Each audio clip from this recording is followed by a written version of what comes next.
you making them beats again? Trenches. Come get some work on your free time. Nico Trenches, we train O-line and D-line. Getting sacks on quarterbacks, you know we live. When you kick at 45, keep your nose on his inside.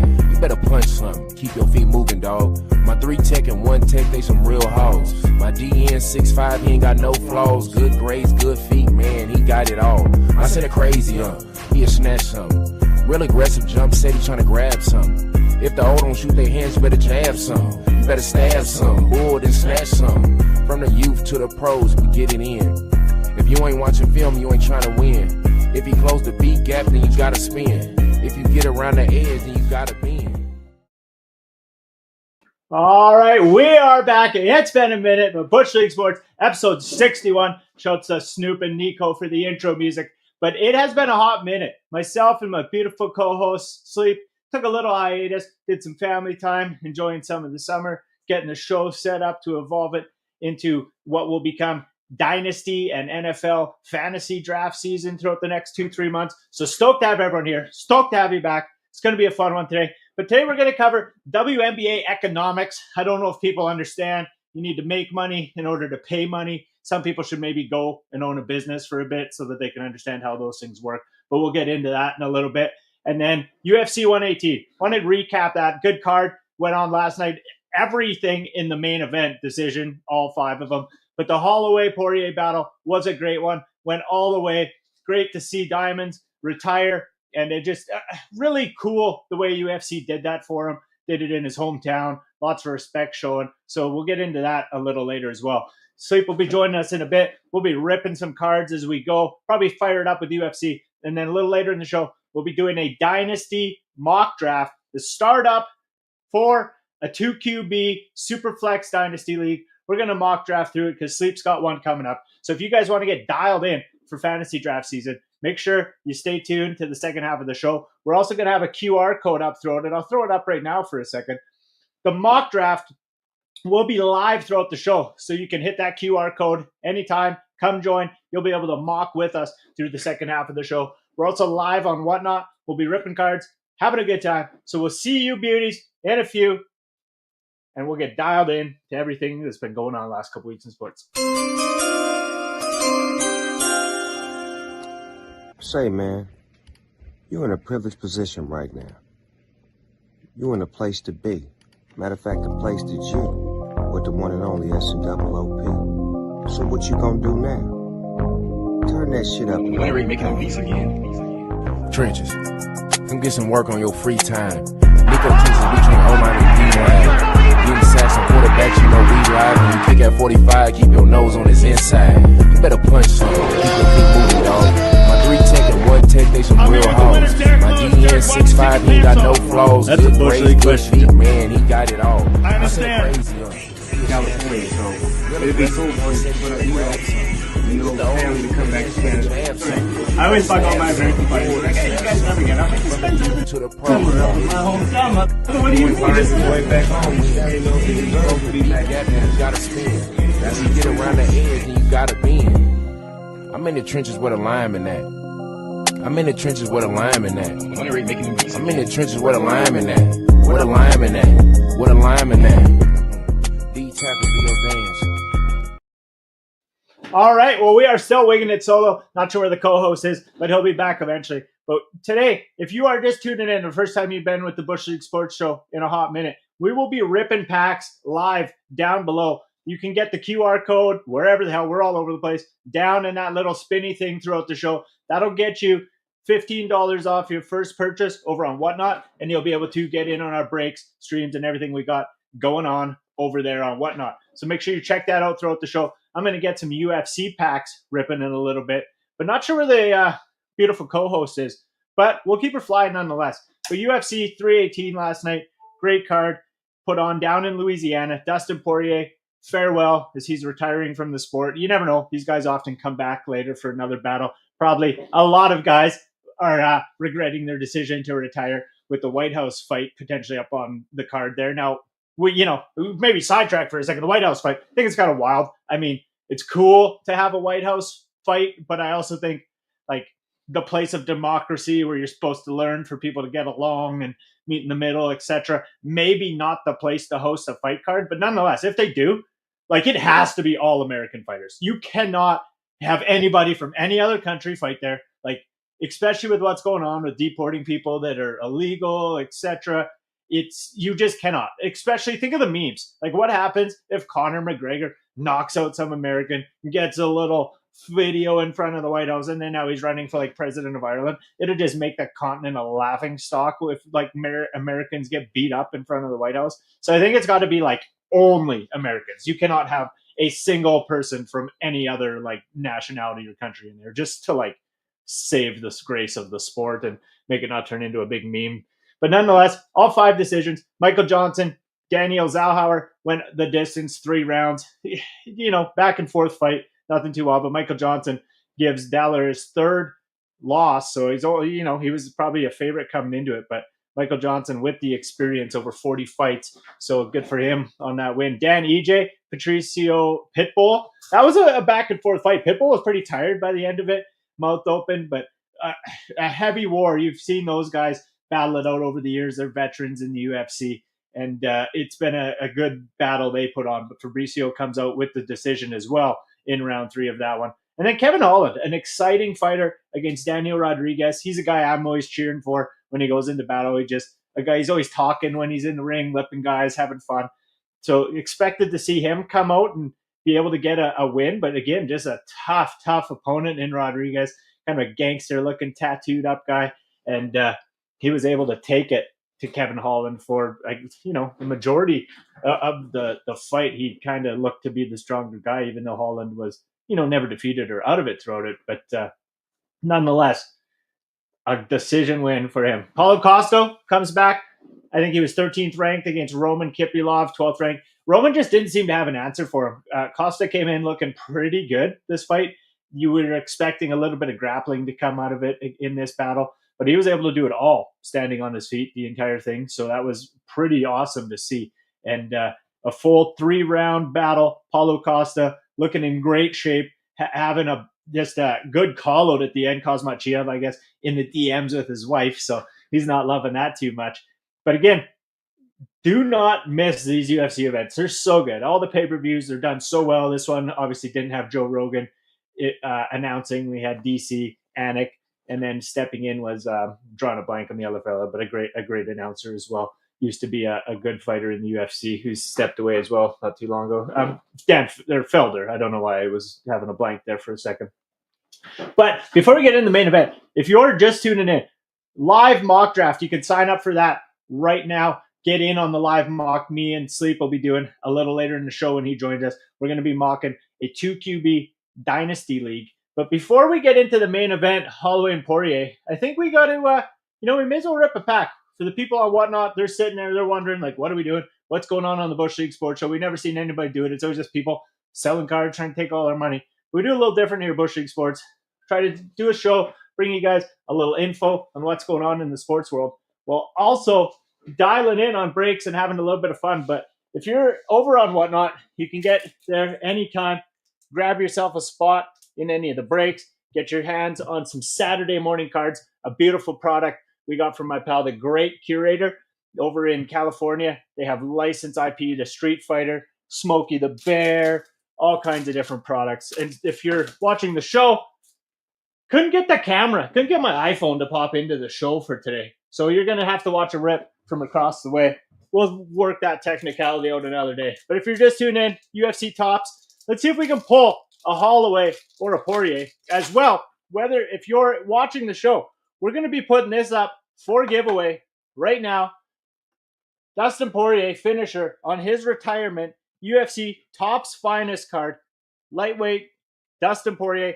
This giveaway will be going live right away. To get in on that giveaway, you hop in over on our Whatnot stream, and you can get in on that. But let's rip a pack, first pack of the show, see what we get. Juliana Pena. There's a couple golds in there. Wait, what? Juliana Pena.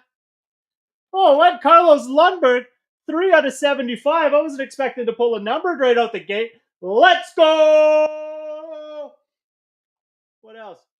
Finest Alexandra Pantoja, Finest Intimidators, And Jessica Andrade. That's actually a pretty good little pack. I was not expecting to pull a numbered card out of there, but that's what you get over at Bushleague Breaks. Always dialing in, always getting the goods. You love to see it. We're going to send that giveaway live here in 1 second and then get back into that main event. But no Poirier, no Holloway card, but nonetheless, a couple good ones. Let me see if I can't figure out how to. Oh, the show's always acting up on me. We're going to have to figure out the tech one day because it keeps on acting up on the one side. But Chung Lion, thanks for popping in. Anybody who's over in the whatnot joining, thank you guys. Whether you're watching Twitter, Instagram, YouTube, appreciate having you. And just having a technical difficulty right now, of course, when I'm trying to get the giveaway going. I've been having troubles with my TV staying connected to my computer for some reason. I'm not sure why. But nonetheless, first giveaway is live. If you're not a whatnot, get down there. Where? Here. No, here. This one. Get down in the whatnot. That's where you get your link.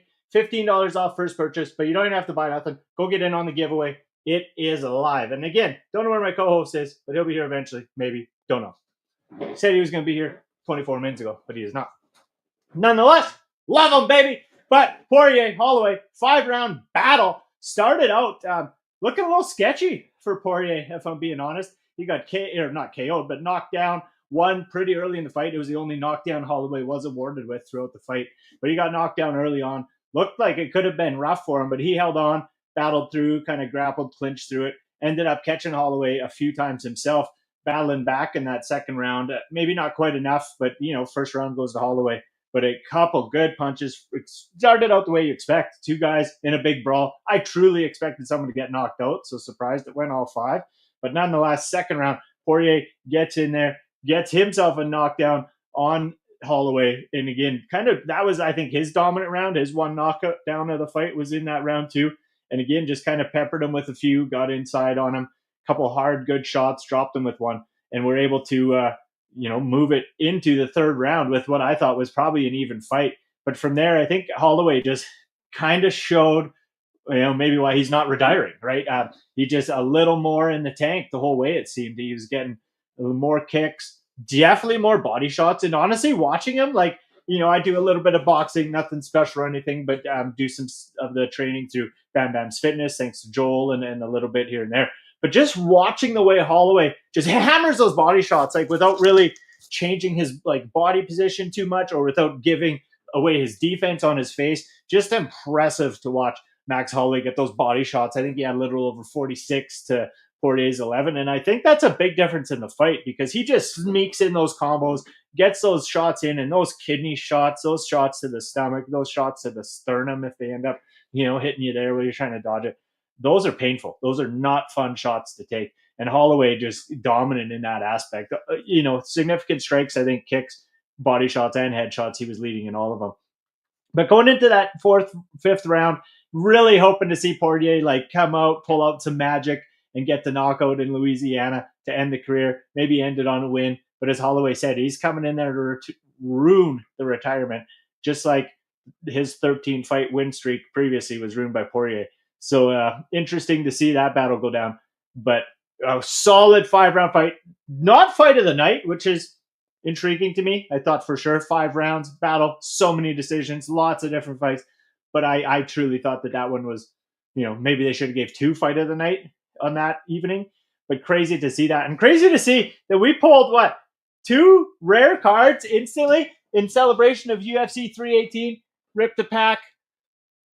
Couple numbered and an intimidator right out the gate. You love to see it. We also got a giveaway live right now. Dustin Poirier finisher's card. So that will be given away in a minute and 30 seconds over on Whatnot. So if you're not there, hop in, get in on the action. We got all kinds of giveaways going.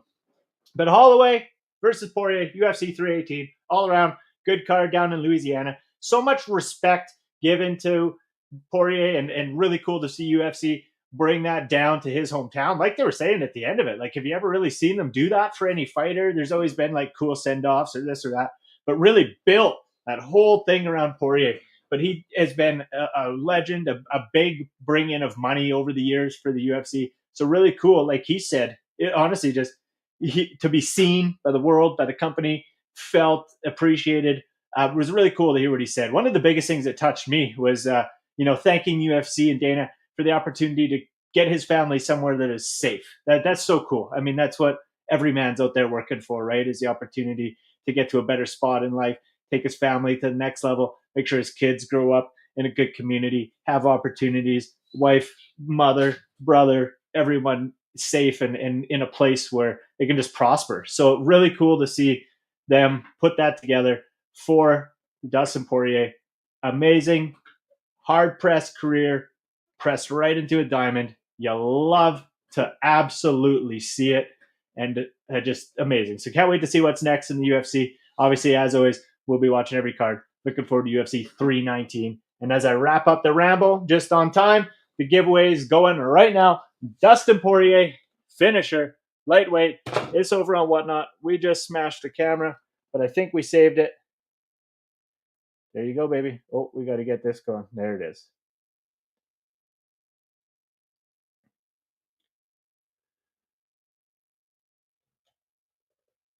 Aha.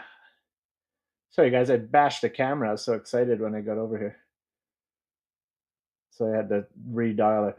But Dustin Poirier finisher has just been sent away to our lucky winner over on Whatnot. So thank you guys for tuning in, whether you're again here on X, YouTube, or Instagram.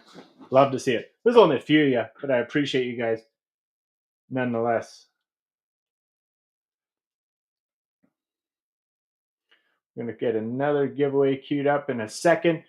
Well, while we wait for our boy Sleeps, I don't know if he's coming, where he is, what he's doing. Thought he'd be here chilling by now. But I guess we got to get into a lot economics. So why don't we go? You know what? I haven't rolled like a banner, a media asset, anything like that in a while. I'm going to roll some just for shits and giggles. Let's go and roll this. From the beat to the pros, we get That's it a in. Bush League question. If you ain't watching film, you ain't trying to win. Bush League Play of the Week. And the Bush League Play of the Week this week isn't even a play. It's actually the WNBA All-Star Game. But not the All-Star Game itself, because that was actually impressive. Like the girls shooting the three-pointers, second best attempt ever, whether it be NBA or WNBA. Amazing to see. But it was the shirts. The pay us what you owe us shirt is absolutely insane. Like, where is the base level of economics? Like, they're just absolutely nuts. You cannot just be sitting here telling me, oh, hey, we're going to be, I had to start a recording. You can't just be sitting here telling me, oh, hey, you got to pay us all this money. We want more money because we're getting so many views on social media. All this is going on. No, like, it's a WNBA. You girls got to understand the net profits, up, downs. Maybe, like, I hope you had to keep a certain GPA level in university. But if the league is losing $40 million, which it is, it's subsidized by the NBA, and last year lost $40 million.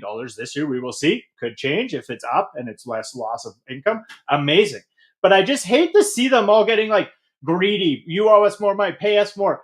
Social media and the views you're pulling on social media does not compute to the money being pulled in by the teams at the gate through TV deals and in the stadiums for these live games. The ladies got to take this opportunity. I don't care what it brought. It was seemingly Caitlin Clark that brought the attention to the sport. But I'm not being peeled in as a huge sports fan by them bickering at each other, mad about it, annoyed by it. Take this opportunity, and instead of going, okay, now pay us what we owe us because we're getting all kinds of social media views. No, take that opportunity, and while you're getting the social media views, uplift your sport. Give people reasons to come to the NBA. Give them reasons to come to the WNBA games. Give them those highlight reel plays. Make some funny, different content out of your game. Bring people to the sport. Attract them to it. You can't just be mad that nobody's coming to the rescue of paying you all this extra money that you want when the league doesn't have the money. You can't just get paid money that a league doesn't have.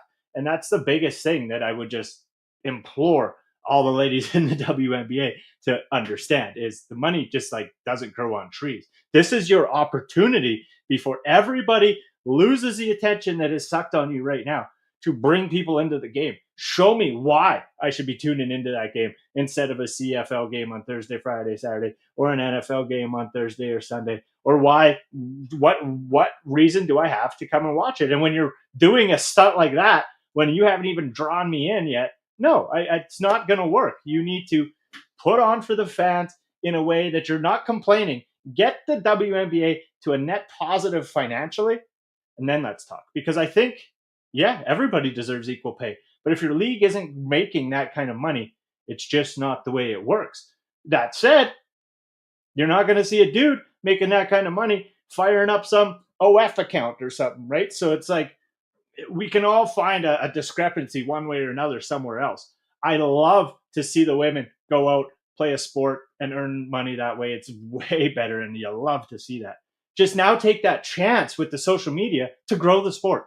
Stop the complaining about it. Stop asking for money the league doesn't have, and grow the sport, because I would love to watch it. It's a great sport. These girls are amazing at basketball, as witnessed by the actual All-Star game itself. They went on, they put on a show, and it was definitely fun to watch. So now give me a reason to tune in and watch your games. Usually that reason is personalities. And what I'm finding is some of the personalities, like, for example, Angel Reese. Oh, and here's my boy. Not a personality that I want to mentor my daughter after. But we are like halfway through the show. I'm going to bring my boy on, and we're going to ramble into this because I know it was something he wanted to touch on. But my man, Sleepy Sleep, it's been forever. I've been rambling by myself for 21. How's she going? Long time no see. You hear what I'm rambling about? What's happening in your world? Dude, I do. Apologies, man. So I am a single dad this week. Wife's out of town with my daughter. I got my son, man. We're having a great week. Love it. It's cool because I mean, you don't have these experiences much, or I don't have these experiences much where I just get to focus on one kid. Usually I'm driving all over Kingdom Come to drop somebody off here, pick somebody up here, do this and that. So it's been a fun weekend. And then leading into this next week, it's just him and I. So today we checked out this old arcade with all the old arcade games, Street Fighter, everything great, man. It was perfect. Then we went over to a comic book store. Picked up a couple of Fantastic Four comic books. Sorry. And no, you're good. And you're good. Could people hear me? Usually all that, I don't know. Usually all that stuff I set up at the start, but you weren't here, so I have to set up. Yeah. No, I apologize. I apologize. So, all good. It's just him and I here. So, getting him to sleep was important. And, if not, he'd be in here in 3 minutes after we were going like, hey, Dad, can you get me some water or something? So anyway, dude, it was great. Yeah. Picked up some comic books, some Fantastic Four comic books, Transformer comic books, and just stoked to hang out with the kid. Nice. I love it. Well, yeah, no, sorry about the little shuffle there, but we just had to get Sleepy added to the proper channels of the show and get them all dialed in. But I was just kind of wrapping up. I already chatted UFC 318 a little bit. I was just wrapping up WNBA chat a little bit. And I know you wanted to weigh in on it a little bit. I've already kind of touched base on the whole topic, but I guess where I was going at the end was that just the league is losing money, right? And these girls are complaining they want more money. And I get it, but you have to get the league to a spot that's making more money. And I think personally, whatever brought this opportunity, Caitlin Clark, whatever it is, seize it. Go out there. And, it's those personalities, whether it's Sophie or Angel or Caitlin, that are getting the big followings on social media. Those are the ones that are going to attract people into it. But as a group collectively complaining when we know economically the league is losing money is not going to draw me in. What I want to see is take this opportunity with the social media views that are coming in and grow your sport. Show us cool plays. Show us who you are as people behind the scenes. Give us every reason to fall in love with you. Don't sit there and complain about not getting a paid money and lean into this kind of liberal thing that make believe the economy runs off nothing. Like, no, the league has to make money for you to get paid the money. Yeah, it's really interesting. Do you know how much these girls are making? On average, no. I mean, I know they make lots with like off deals, but sure. It's a vary, right? It does your head, please. It does. So I was doing some research beforehand just because I wanted to understand this better, and I don't understand, how in debt the league is. I I don't know that, but what I did look up was the average player salary in 2024 for the WNBA is 147,000, and that actually surprised me. I thought it was less.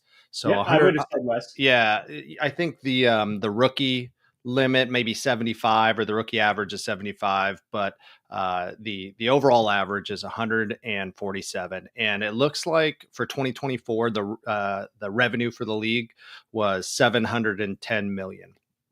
So I compared that to basketball for 2024, and again, the numbers where I got these numbers is ChatGPT. So I mean, these numbers could be off. And now that I'm talking through it, it seems like they may be off. So looking at the NBA revenue for the league for 2024 was 11.34 billion, 11.34 billion, compared to the 710 million that was the WNBA. But the average salary for an NBA player, according to ChatGPT, is around 9 million, which I think is pretty high. That's higher than I expected for the NBA as well. I mean, yeah, those NBA salaries are going to come in higher than like our average NFL salary, or much lower than your NFL or MLB. For sure. So look at the ratio there. So I looked at the ratio of the net revenue for the league and the median, or not the median, the average salary. So if you compare the two, again, 710 to 147,000, and then 11.34 billion to 9 million.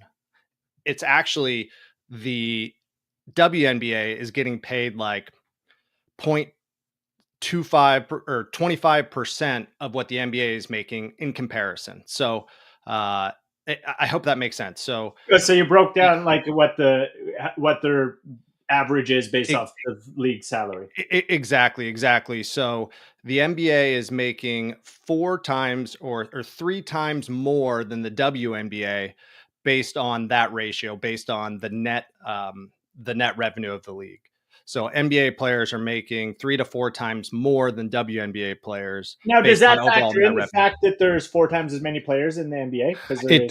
So no. All I looked at was revenue of the league versus average pay. That'll bring it down though, because if you do that, you would say like, hey, that's alarming. It's like 3-4 times more for an NBA player. But then if you sit there and go, there's actually 3 times as many NBA players, because I think there's only 10 teams or whatever it is in the WNBA. It's actually like bang on percentage wise, right? So it's something that I want to see the girls.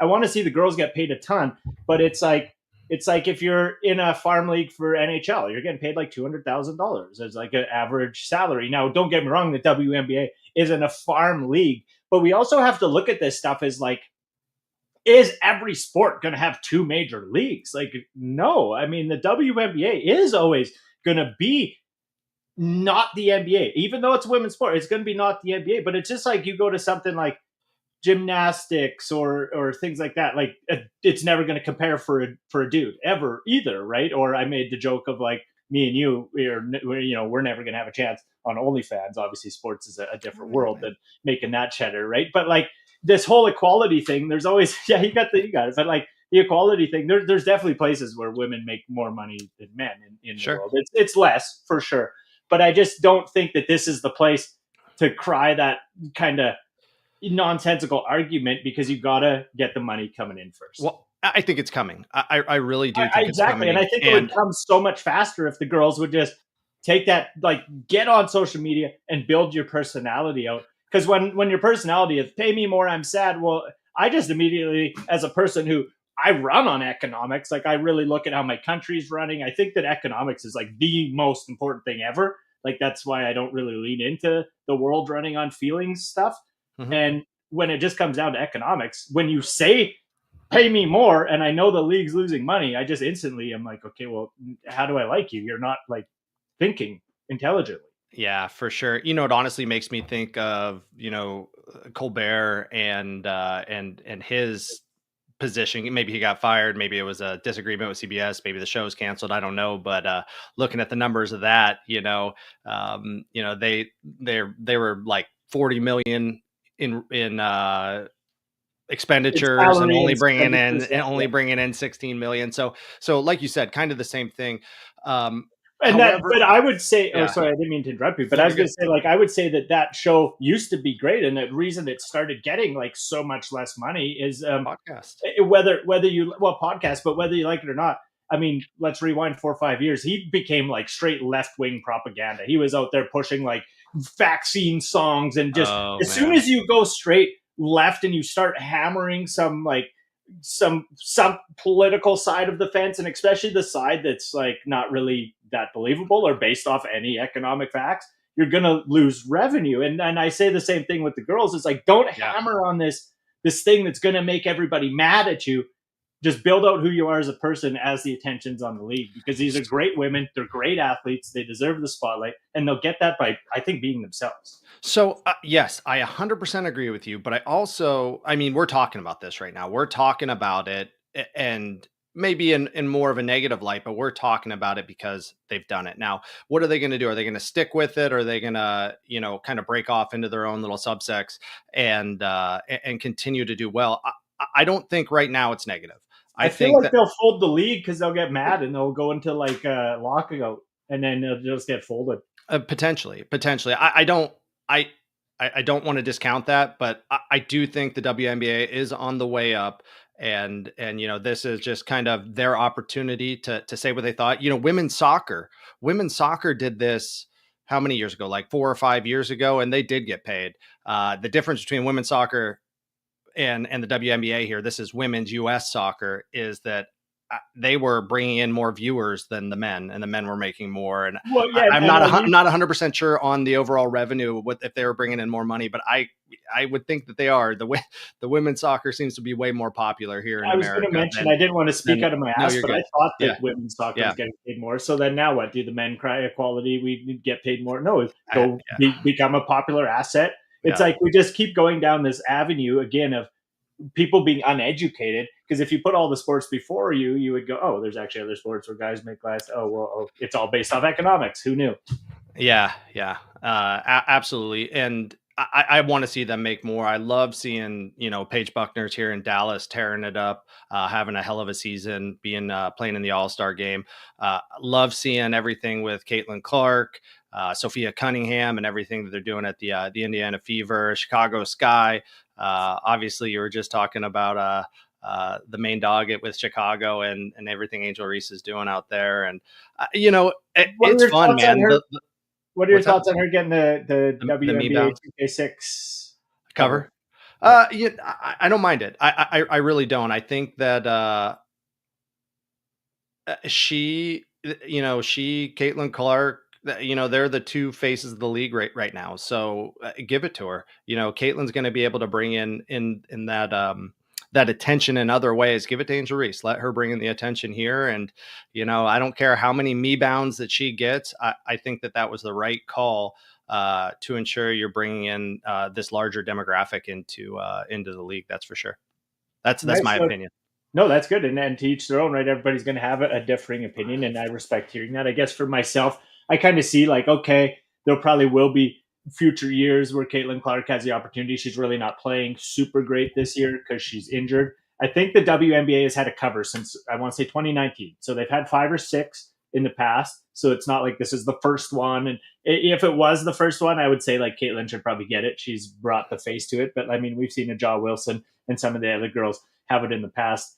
I guess when it comes down to it, you really does two faces of the game, Angel and Caitlin. That's why I say I want to learn more about the other players. I want to know who they are as people and get to know them, because no matter the outcome and anything, I just don't think Angel Reese is like a good role model. Like when I see her on social media and the way she acts, and I'm just like, I hope my daughter does not like have that attitude when she grows up. So there's a part of me that's like, the person on the cover should be like a good role model. Like look at hockey. Have you ever seen a guy? There's never been a guy on a hockey cover that wasn't like the best dude in hockey. But they didn't put Evander Kane on there like 3 times. No. Evander Kane? No, never. Exactly. But like, and I'm not saying that like she isn't a top 3, 4, 5 player in the NBA potentially right now. but she's not a good role model. And Yeah, she's got to be a little better for the kids, because I want my daughter to grow up seeing like her not Sure. complaining about everything if she's going to be No. the face of the female sport. Yeah, I get that as well. I get that as well. But again, I'm sticking with I don't think it's bad to have that yin and that yang, right? You know what I mean? All these guys in the NFL, man, they're not all great role models. You know, I would say. For sure.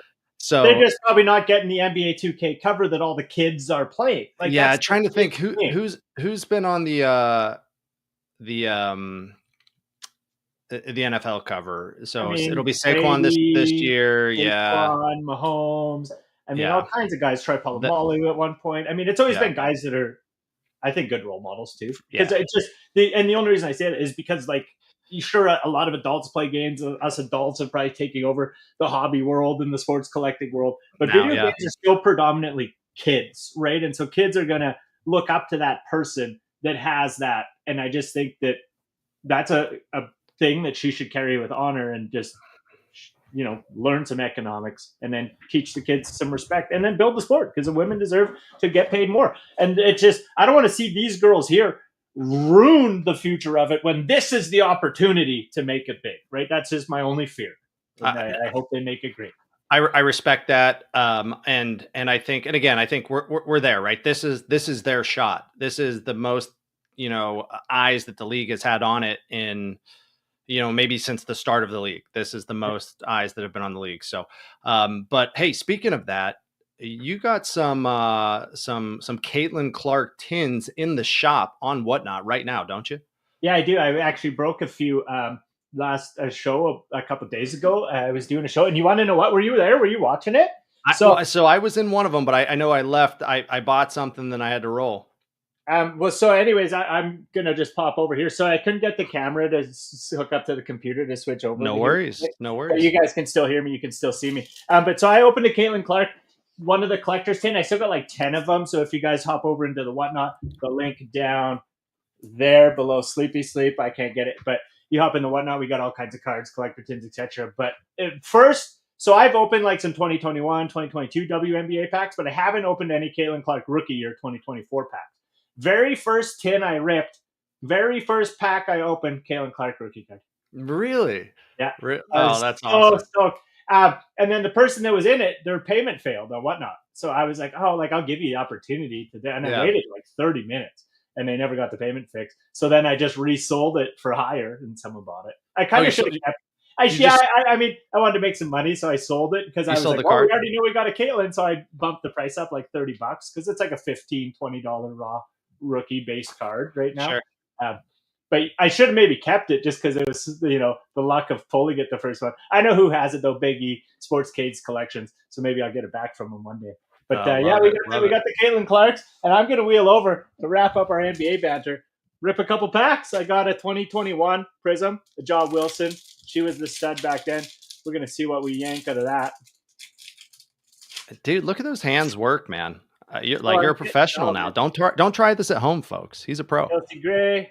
Here's how you got it. Oh, Kiers Godrezek rookie card.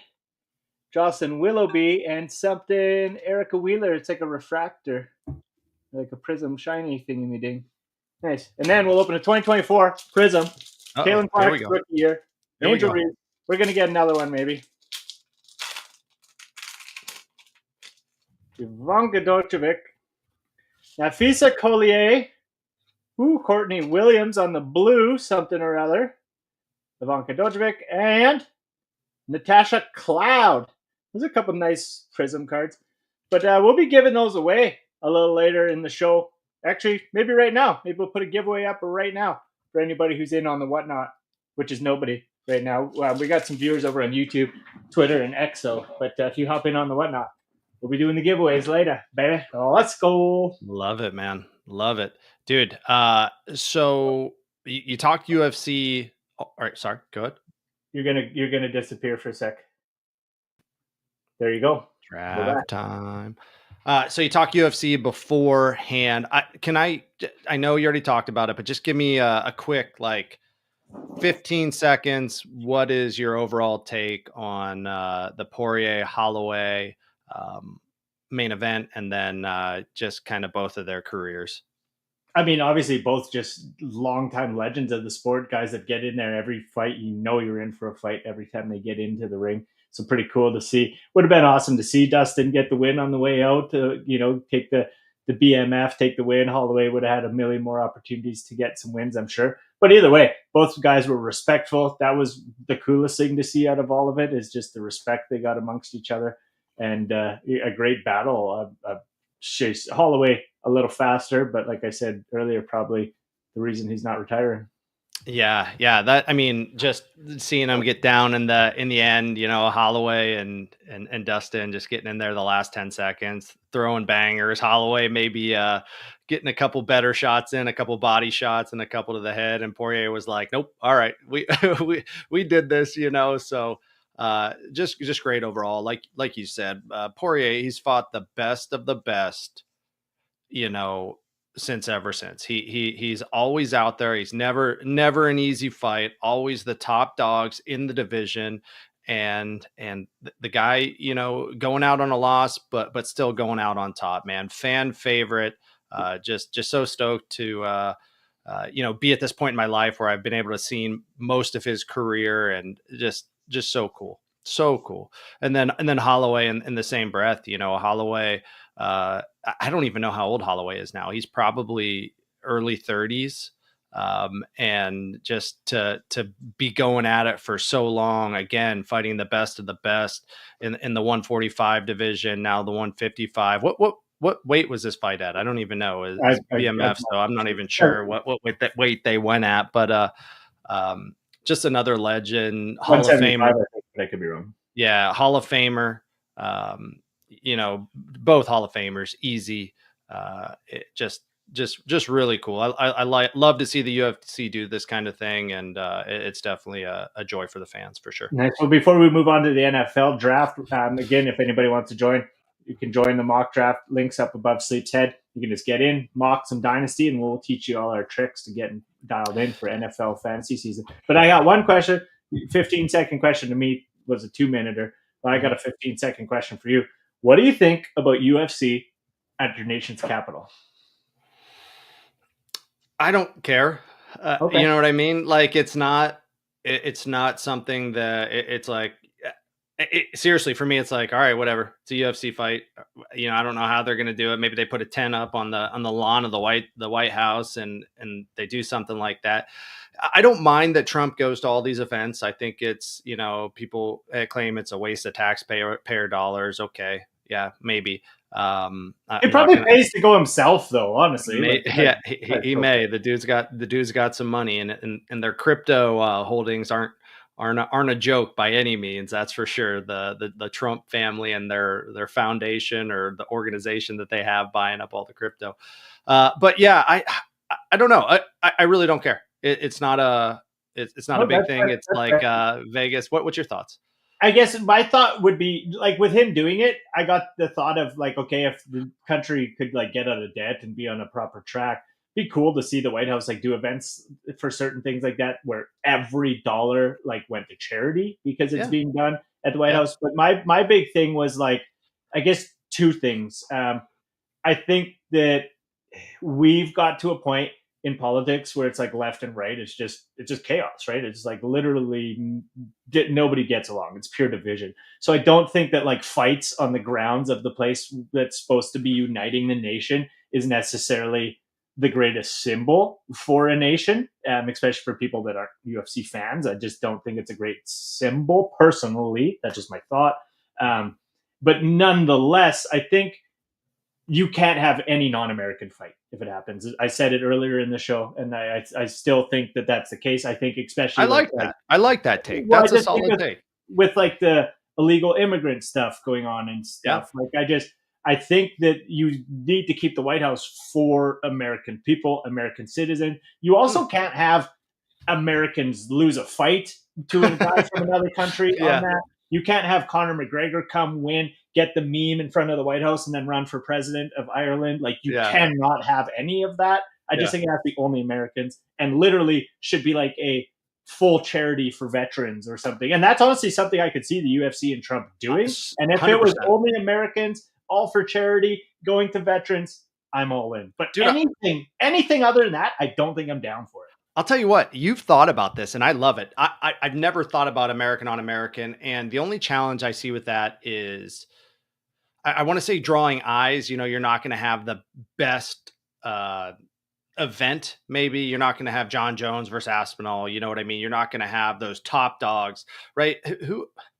I mean, you got who are the heavy? Kobe Covington. Yeah, Like for sure. I'm wondering who are the American champions right now. Now with John Jones retired, who are the American champions? I'm not sure. I couldn't tell you off the top of my head. I mean, are there any? So it's, and again, this is out of left field for me, but I do love that. I do love that. And if it's at the White House, it's promoted as a charity event. It is all Americans. I think that's great. They'll probably get less viewership for sure. Less of that international viewership from Canada, from Europe, from Asia, from everywhere. But I mean, if that's not what it's about, if it's not about the best, you could of the best, maybe have one Canadian fight main event for like 51st state or 11th province. Yeah, yeah, that's what you do. That's what you do. GSP comes out of retirement, and if he wins, like Uriah Faber. Not to fight Uriah Faber. Why not? That's who's representing America. Oh man. Uriah Faber's a legend. He's a legend, that's for sure. He is a legend. Yeah, it's Uriah Faber versus GSP at the White House. No, we're not doing that. Trump, don't take that deal. Don't take that deal. Oh man, great question. Great freaking question. Right on. Well, let's move on to okay, so honestly though, are you doing a dynasty startup? Because you had a very specific request for the type of startup we did. And I was like, wait, he must be doing a league. Like, why? What with this specific request? So I want to say that I'm in the Bushleague Sports Dynasty League. How many years have you been running it? This will be year 7. Technically, it's the 6th year of the dynasty, but we did a year before to gotcha that first pick. And I'm stoked, right? So I came in this year. I got a team that is, I would say, probably while you chat about it, I'll bring it up. No worries. Probably lower quarter of the league, and I've made quite a few trades since I've come to the team. I came, with relatively no draft picks this year, no draft picks next year. And it's been fun. It's been fun to try to kind of build back.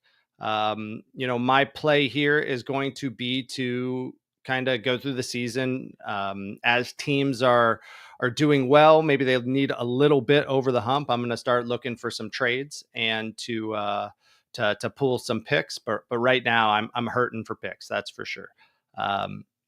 So, but it's been an absolute blast. It's been a blast. Right now I'm kind of in a steady state. We'll have to see who the Browns quarterback is before I can start making any more moves.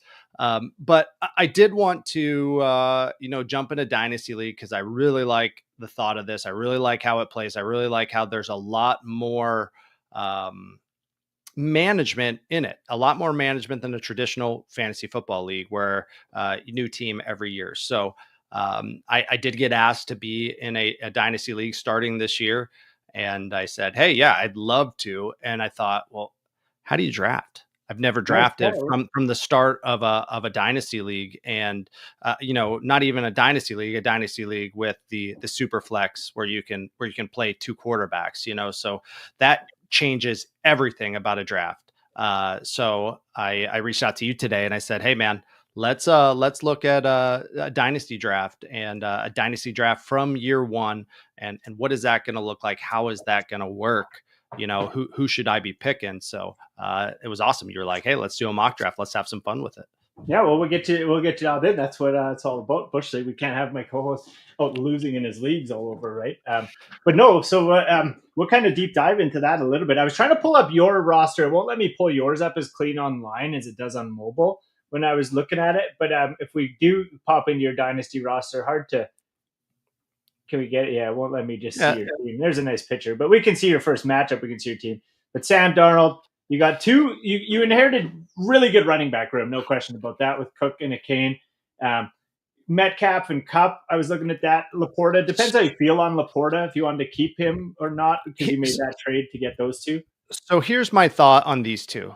both of them are trade bait, right? So Metcalf has any bit of a decent year. There's somebody jockeying with you for the league title or I looking pretty respect it. good. I feel like I can pull a number one draft pick from somebody that might be draft heavy that's going for it. I So respect it. for Metcalf, for Cup's more of a long shot, right? Cup is more of a I would immediately move him though too. Like the state of your team, just that you inherited. If he has a couple good weeks and you can get like a second for him, I would Yeah. immediately move. Like because one thing I thought you did with your team is I thought you made a couple good picks to kind of just get playable. But then I thought personally that you made maybe a few too many moves to become good. When I was like, I would have just been selling everything. But hearing Sure. this makes sense because sure you could actually maybe get a better pick for Metcalf than Laporta potentially. So not a bad thought. So and then kind of moving down the list, Pickens as well. I feel like Pickens is easily Yeah, a first and that was round pick. the one player that I was like, yeah, but he's Yeah. a Pittsburgh guy and it's fantasy. We'll let you have it. Yeah, he was a Pittsburgh guy. He was a Pittsburgh guy. Now he's down here in Dallas. So Yeah. so staying home. So Judy as well. Right now, the only person right now the only person I'm really married to is the running back room that I got there. So those are the only two that I'm really married to. Other than that, everybody's up for trade. Yep, no, that's fair. That's fair. But it's a good squad. I would just personally, I would be yard sailing everything and almost trying to rebuild. The only thing I think that you maybe should have done that you didn't was draft Milton to back up Darnold, because being that it's a dynasty league and you are kind of playing hopefully you get one of the Cleveland quarterback guys, like really banking on Shadur becoming the guy because you grabbed him, I think, a little earlier than you needed. I definitely did. You got him. But so now you got to hope he does good, because if he doesn't, you're on Darnold, who probably doesn't have a team halfway through the year or going to next year, right? So that was something that I would have eyeballed, because Milton is for sure going to be the predecessor to him, and that's something that I would have picked at some point in like the third or fourth round, because he was that's a great point, man. And sorry to cut you off. So I believe Darnold's on a 4-year deal right now with Seattle. So yeah, how soon can Milton replace him is the question. And if that's something that can happen in 1 year, I'm in trouble. That's for sure. But even then, like if you look at your roster, right, and I'll just go to it because I want you to keep this in mind while we do. For sure. But if you go to your roster and you look at it, okay, you got Darnold. You're starting, I think, in the flex, actually another tight end, because you don't have a stud quarterback. So you're looking at Flacco, you're looking at Shadur. If, say, Gabriel starts, well, now you don't even have the Cleveland guy. Now I can't have 4 Cleveland quarterbacks on my roster. You know what I mean? So I'm playing okay. But more or less what I'm saying is, like, you might not even have the starter on that team. If Sam Darnold's down for a week, having Milton means you have a starter. Without having Milton, you're thrown to the wolves. And that's something that's important to keep in mind, because I think handcuffs, everybody talks about handcuffs when it comes to, having a handcuff in your season for your running backs. I think it's crazy important to have that handcuff in season for running backs in Dynasty. And then it kind of matters for wide rights and for quarterbacks too. When you get to Dynasty, it just matters, because you're playing that long game. And a lot of times Dynasty rosters, I know in our league, don't know what yours is like. In this one, I set 7 bench on it. But we got a big team because we got 2 extra flexes and we got a 10 bench. So we have 5 or 6 more guys drafted, because we don't really want guys. We want it like the NFL. We want the waivers not to be that flourishing. We want, like, once in a while you'll find the Puka like Earl did 2 years ago off waivers. And those things can still happen because the league's not drafting everybody. But we got so much depth that we're probably drafting 90 more players than your average league, if not 100. So you have to have your team ready to back your own team up, because if you don't, you're making trades. And you'll look at a team like Two Strap in our league, who he's basically yard sailed everything. And then if you go look at his roster, he's probably got like 6-7 backup running backs, because he's just going to wait to poach guys who have injuries and just trade them for like seconds, thirds. I mean, that's what I have always done. You'll always see me loading little guys that I think are the next up, because when that guy's injured, I'll just give me a pick. And that's where that's how I would load them up. But let's I get love into it, man. Yeah, I love it. And I want to say that, I have no expectation of winning this year, but I agree that, what you're saying makes sense for sure. I think that with Cleveland, obviously, whoever gets that starting position, I'm going to throw in that super flex position. And if it's Gabriel, I'm fucked. That's for sure. I'm screwed. Edit that, please bleep me out. No, that's I'm fine. I'm definitely in trouble. So, but yeah, hey, those are just the little things to be mindful of, sure. when you're drafting it. But let's get this draft started. Unless you got something else you want to say. No, I need to grab another computer here and throw it up and try to. I wonder what my login is. I can just log in on this computer. It's a sleeper. My phone is my camera, and that's how I was going to draft. So let me give it a go here on my computer. Yeah, and I'm doing it on the computer too. So I won't be able to see you as we're drafting, and I'm gonna draft over top of your head while it's in the background. And then if anybody else down below us, we're just live over on Whatnot. You can hop in there anytime. Street Fighter Volume 2 or any kind of goodies you want. And if you're in Whatnot, there is a link. I'm just going to throw the QR code up actually on Whatnot because I have it available there. If you hop in, grab that QR code at the bottom of the screen over on Whatnot, you'll be able to join us in the live drafts. It's something we're going to be doing, I think, every Sunday going forward. We're going to have a live draft, a mock draft. I'm going to set it up, and we're going to have people able to come join and mock with us live in the show. Might even have some hidden player prizes. So you join, you mock, maybe you win a prize. You never even know. But if you're ready to roll, let's get this draft going, baby. Dude, I am not ready. Give me 1 sec. I'm trying to figure out which email is attached to I'm going to have to step down for a second from my phone. Sorry, brother. Nope, that's so fine. I can figure out what my account name is here. Well, and if you're watching, so what we got going on is we got a mock draft queued up on Sleeper. It's the best fantasy app going, Sleeper app. And myself and Nsleep here are going to do a mock draft, a 2 QB super flex league. We've got a bunch of bench spots. We're getting him prepped up for Dynasty mock draft, for Dynasty draft season with our mock. And so if you guys are interested, I guess where we're going to do is kind of teach them how the 2 QB goes. I think when you're drafting a 2 QB compared to a 1, you're definitely going to want to get one of those good quarterbacks early because a lot of times you're going to see quarterbacks disappear off the board, fairly early into the draft. You're going to have a hard time getting guys really, really late that are good like you would in your normal regular redraft leagues. You're also going to see maybe some players in redraft that would be your, who you think should go ahead. You might see age factor into things a little bit here too, right? Like maybe someone might consider Daniel, or Jaden Daniels to be more valuable than Lamar Jackson or Josh Allen right now, just by the fact of age. And that's one thing I like when you go on the computer or on the mobile, it's going to give you the age right there. But if you got Jaden Daniels, Josh Allen, and a few other guys, all 24, Lamar Jackson 28, Josh Allen 29. So you might see someone in Dynasty looking towards that quarterback that's a little younger, like a Jalen Hurts, who's 26. But the big age advantage is going to come right now with having Jaden Daniels. So that is a pick that, he probably goes early on. What I did is put myself 5th and put Sleep 10th. So it's going to time out this mock a little bit as the computer speeds through, give us some time to chat about the picks that are coming, and give the computer a little bit of time to set the stage. And I think we will see that computer probably take those 3 quarterbacks, 1, 2, 3 out the gate. I would not be surprised if those guys go. They probably won't get to me and Sleep while we're drafting.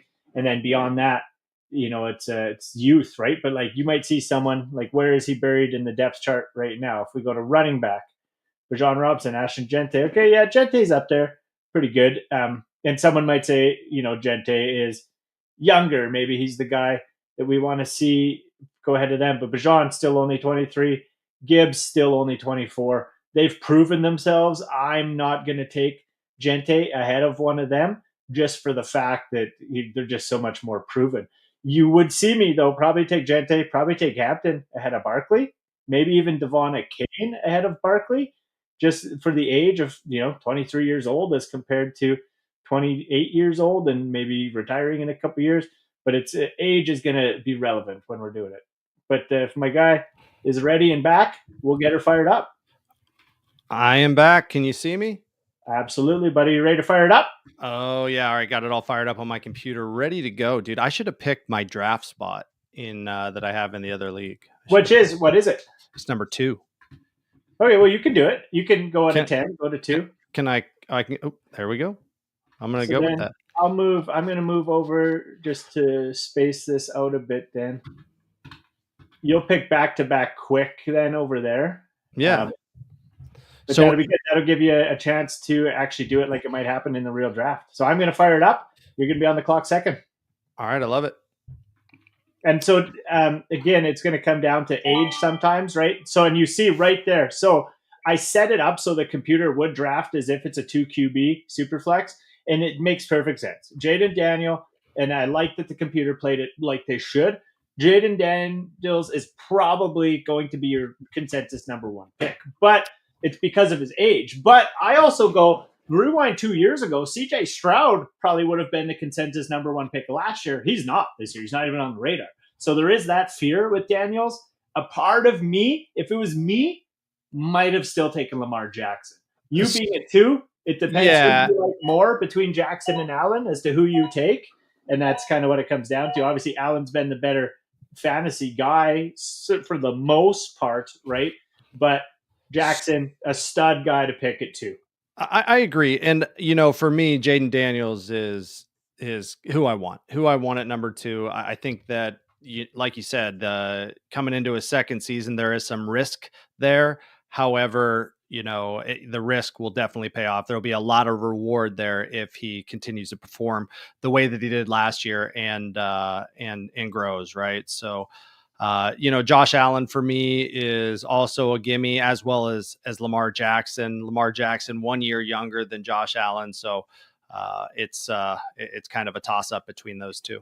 Fair. Well, you gotta let me roll here, but what I think I'll do quick, running QB, those top 5 guys that I would normally want are all just already gone, and so Jamar Chase would be my normal, kind of probably number 1 guy if he was still there, but he's gone. He's an absolute stud. It's a guy that, if you didn't get one of those quarterbacks, or even if you wanted to start with Chase, I probably wouldn't have said that's a crazy idea. And 2 QB, though, probably better to get that locked up.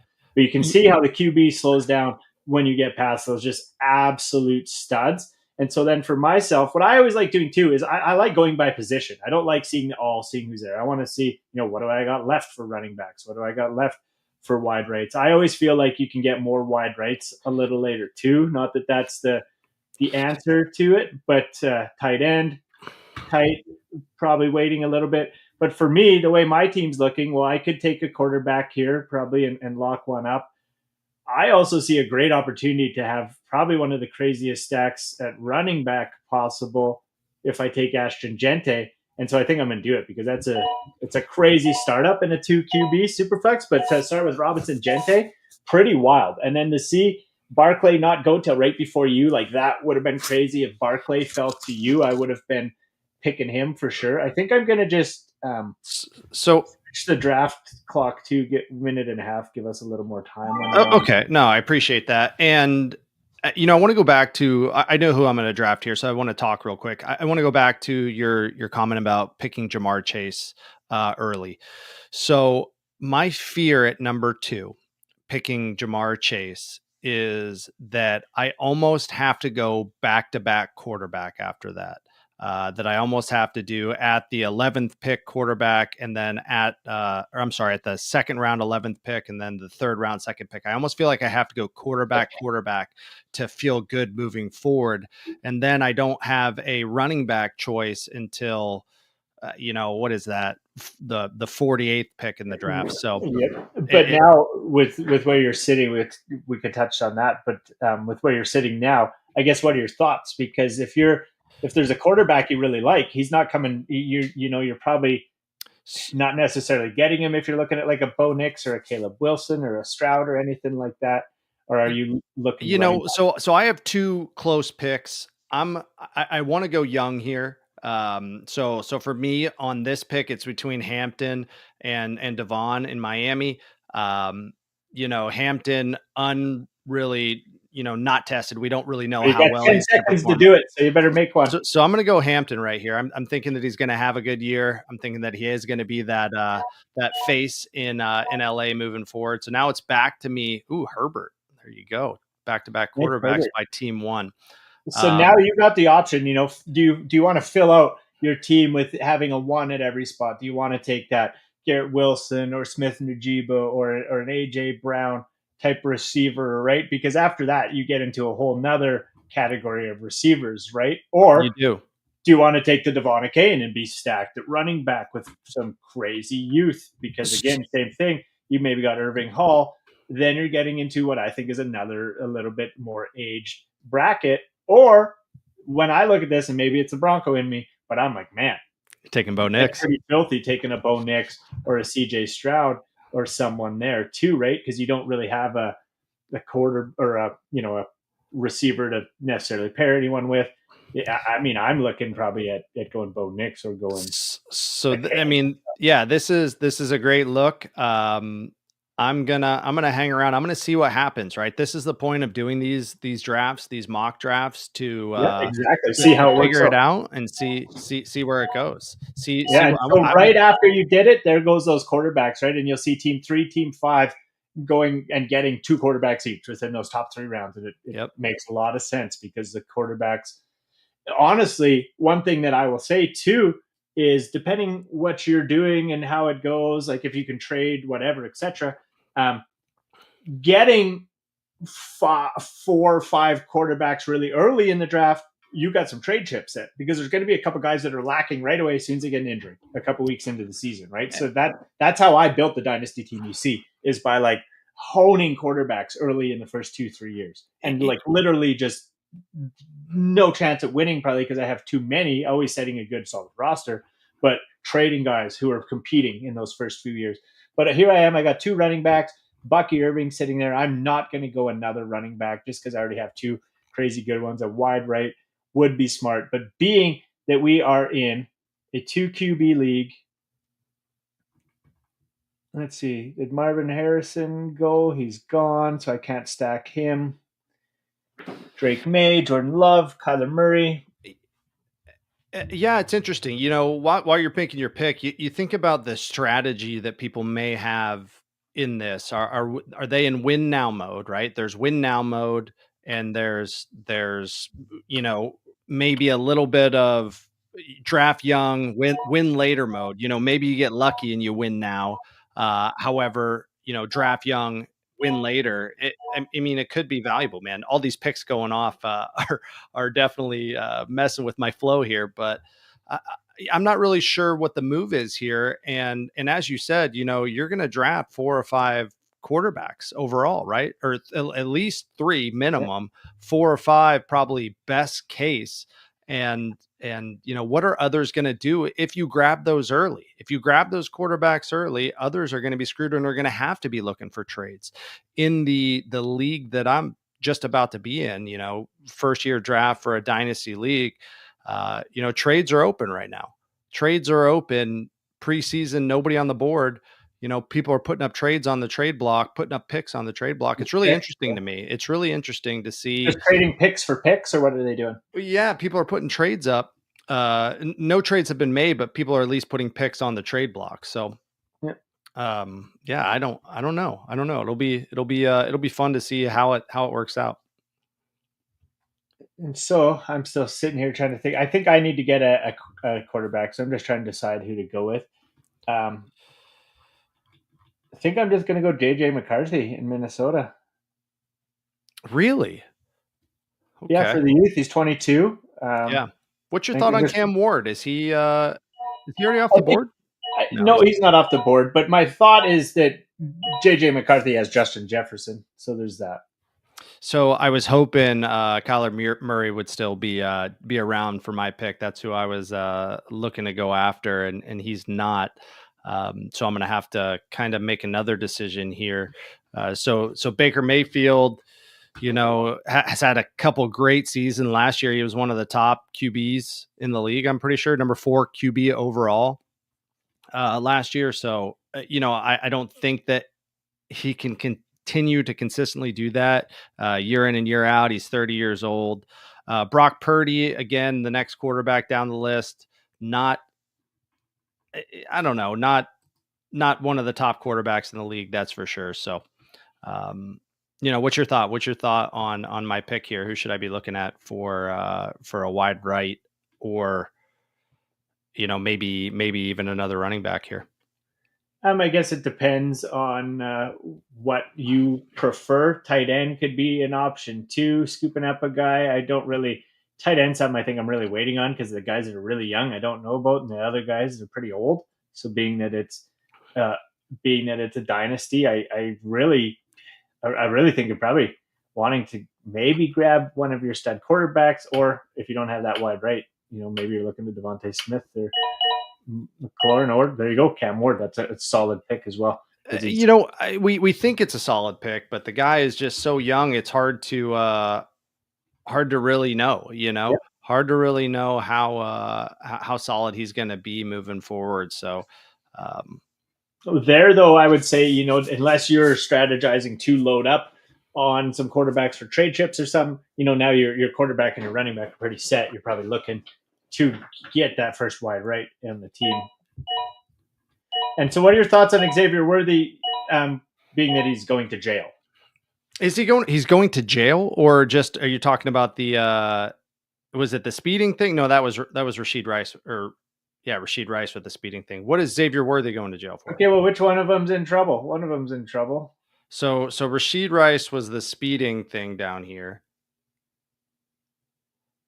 Well, who got 30 days jail and 5 years probation? Was that Rice? Let me one of these players. Yeah. Okay, so Rice. Okay, so no, yeah, never mind. You got the good one then. Rice is up for it. He's got 30 days jail. He's got like 5 years probation. I think he might be getting like in some trouble with the league. So Xavier Worthy, just a solid pick. Yeah, fastest guy in the NFL. Yeah, no, there's nothing wrong with that. And so now looking at my team, I'm actually going to go and take. Do I take Trevor Lawrence? I would have took him if I got my hands on Travis Hunter last pick or Brian Thomas Jr. I wonder if I don't want him now because he is where he is. I'm going to take Jared Goff. I'm literally just going to take Jared Goff.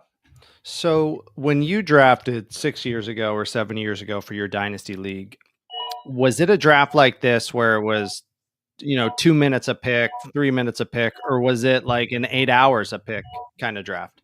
No, we did a draft like this. We got together. We did a normal draft like this. So the league that I'm doing, it's an 8 hours a pick league. Okay, just a slow draft then. Yeah. So what are your thoughts on slow drafts? I mean, it's if you don't have time to get together with the boys and do a draft, It's good. It gives you all the time in the world to make your picks, and it's there's nothing wrong with them. I mean, we have a bunch of slow drafts. You go to bushleaguemedia.com. We're just working out a kink on the payment thing. We'll have that website back up running. But that's, to me, slow drafts are a pretty cool. They're pretty fun. And it's a good way you can do it while you're through work, whatever, and you can still get that drafting experience. So I like doing best ball slow drafts because for me, best ball is like a mock draft to me. I'm getting to do a draft, but it's a best ball. So because this mock, when we're done, it goes in the garbage. Best ball league, we can, in essence, do a mock draft, and then you can see it play out for the year, see if it works. And so I love doing mock drafts, and slow drafts is a pretty cool way to get a bunch banged out ahead of the season. But I'm going to go here and make a pick, and I'm going to keep it going absolutely young. Now, if I had Gibbs, I'd be looking to probably Montgomery right here just to get that stack early. But I'm going to go out on a limb and get another young running back and just own the running back room here in this league. Okay. Kittle, Loveland, there we go. We see Kittle finally come off the board. So I was hoping that Egbuka from the Bucks would still be around. Rookie receiver. I think he's right now sitting in their third receiver spot behind Mike Evans and Godwin. I think that this guy's just an absolute beast, but he went a couple before me. So let me look and see who is still around. So I waited long to go for receivers, and as you said, the receiver selection right now is already kind of getting pretty bare. There's no really number one receivers left, right? So we got DJ Moore, Jordan Addison, Pickens is still around, Tyreek Hill's still there, but who knows? Tyreek Hill's someone that's going to be out in a couple years, I'm sure. Evans, Judy are still around as well. So, and so what I always do when I get to that spot is I really look, and if is there someone in a different spot that I just feel like is a stud and I should grab it? Are they going to be starting, and that's where you might want to look at, Michael Penix starting, or Chuba Hubbard, or someone that, fills that gap if you're not confident in what you see. Yeah, I think Phoenix is okay there. And I got to think I have another pick coming back on the back end as well. Oh, shit. I got a pick. Oh, man. Yeah, no, nothing wrong. So again, you got pure youth at quarterback, right? I mean, another guy that's young. He's 25, so he's not super, super young, but maybe just starting out his career. Probably a panic pick. Probably not the quarterback I want. No, yeah, definitely a panic pick. Talking too much, not actually making a pick. So that's okay, though. And I personally, if I was you there, it would have been Hubbard for me, just because I think he's a stud.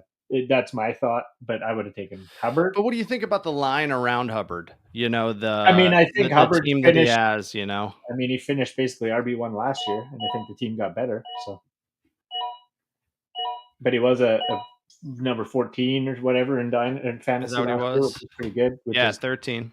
Yeah, which is one off of being RB1, right? With 12-team league. He's a guy you'll start every week, guaranteed. Yeah. You got to look at it. 12-team league. If you're a top 24 running back, you're starting every week, and so that matters, right? To get a guy who's halfway up that ladder in the 7th round or whatever it is, 6th round, I think that would be pretty good. It's really cool to see it's your pick, dude. I'll let you pick, and then that's fine. No. So I'm actually going to chat while you're making your pick, unless you want to talk through your pick. No, I'll chat it just because if we look at my team, I got JJ, I got Goff, so I got 2 quarterbacks. I got my running backs with a third in the flex already. I think I have to look towards either getting another young guy if there was a quarterback really young that I wanted there. And if not, I think I do got to fill out my wide rights just because I only have one. I do have a stud, though. Glad I grabbed Garrett Wilson. Not a guy I'd normally pick, but he is a good guy to have. But Chris Olave is actually a really, really, really good player. Also quite young at 25 years old. He'd be a player I might lock up alongside. Again, Tyreek Hill would be good. Mike Evans would be good. He's getting old. A big fan of Jerry Jeudy in his age 26 season. I'm going to lock up Olave there just because I need a wide right to get that filled in. Now you can babble away. I'll pick again. Where I was going to go was it's cool to see all these rookies going so high here, especially, unproven, especially the tight ends with Loveland and Warren. Cool to see them, getting that high pick here.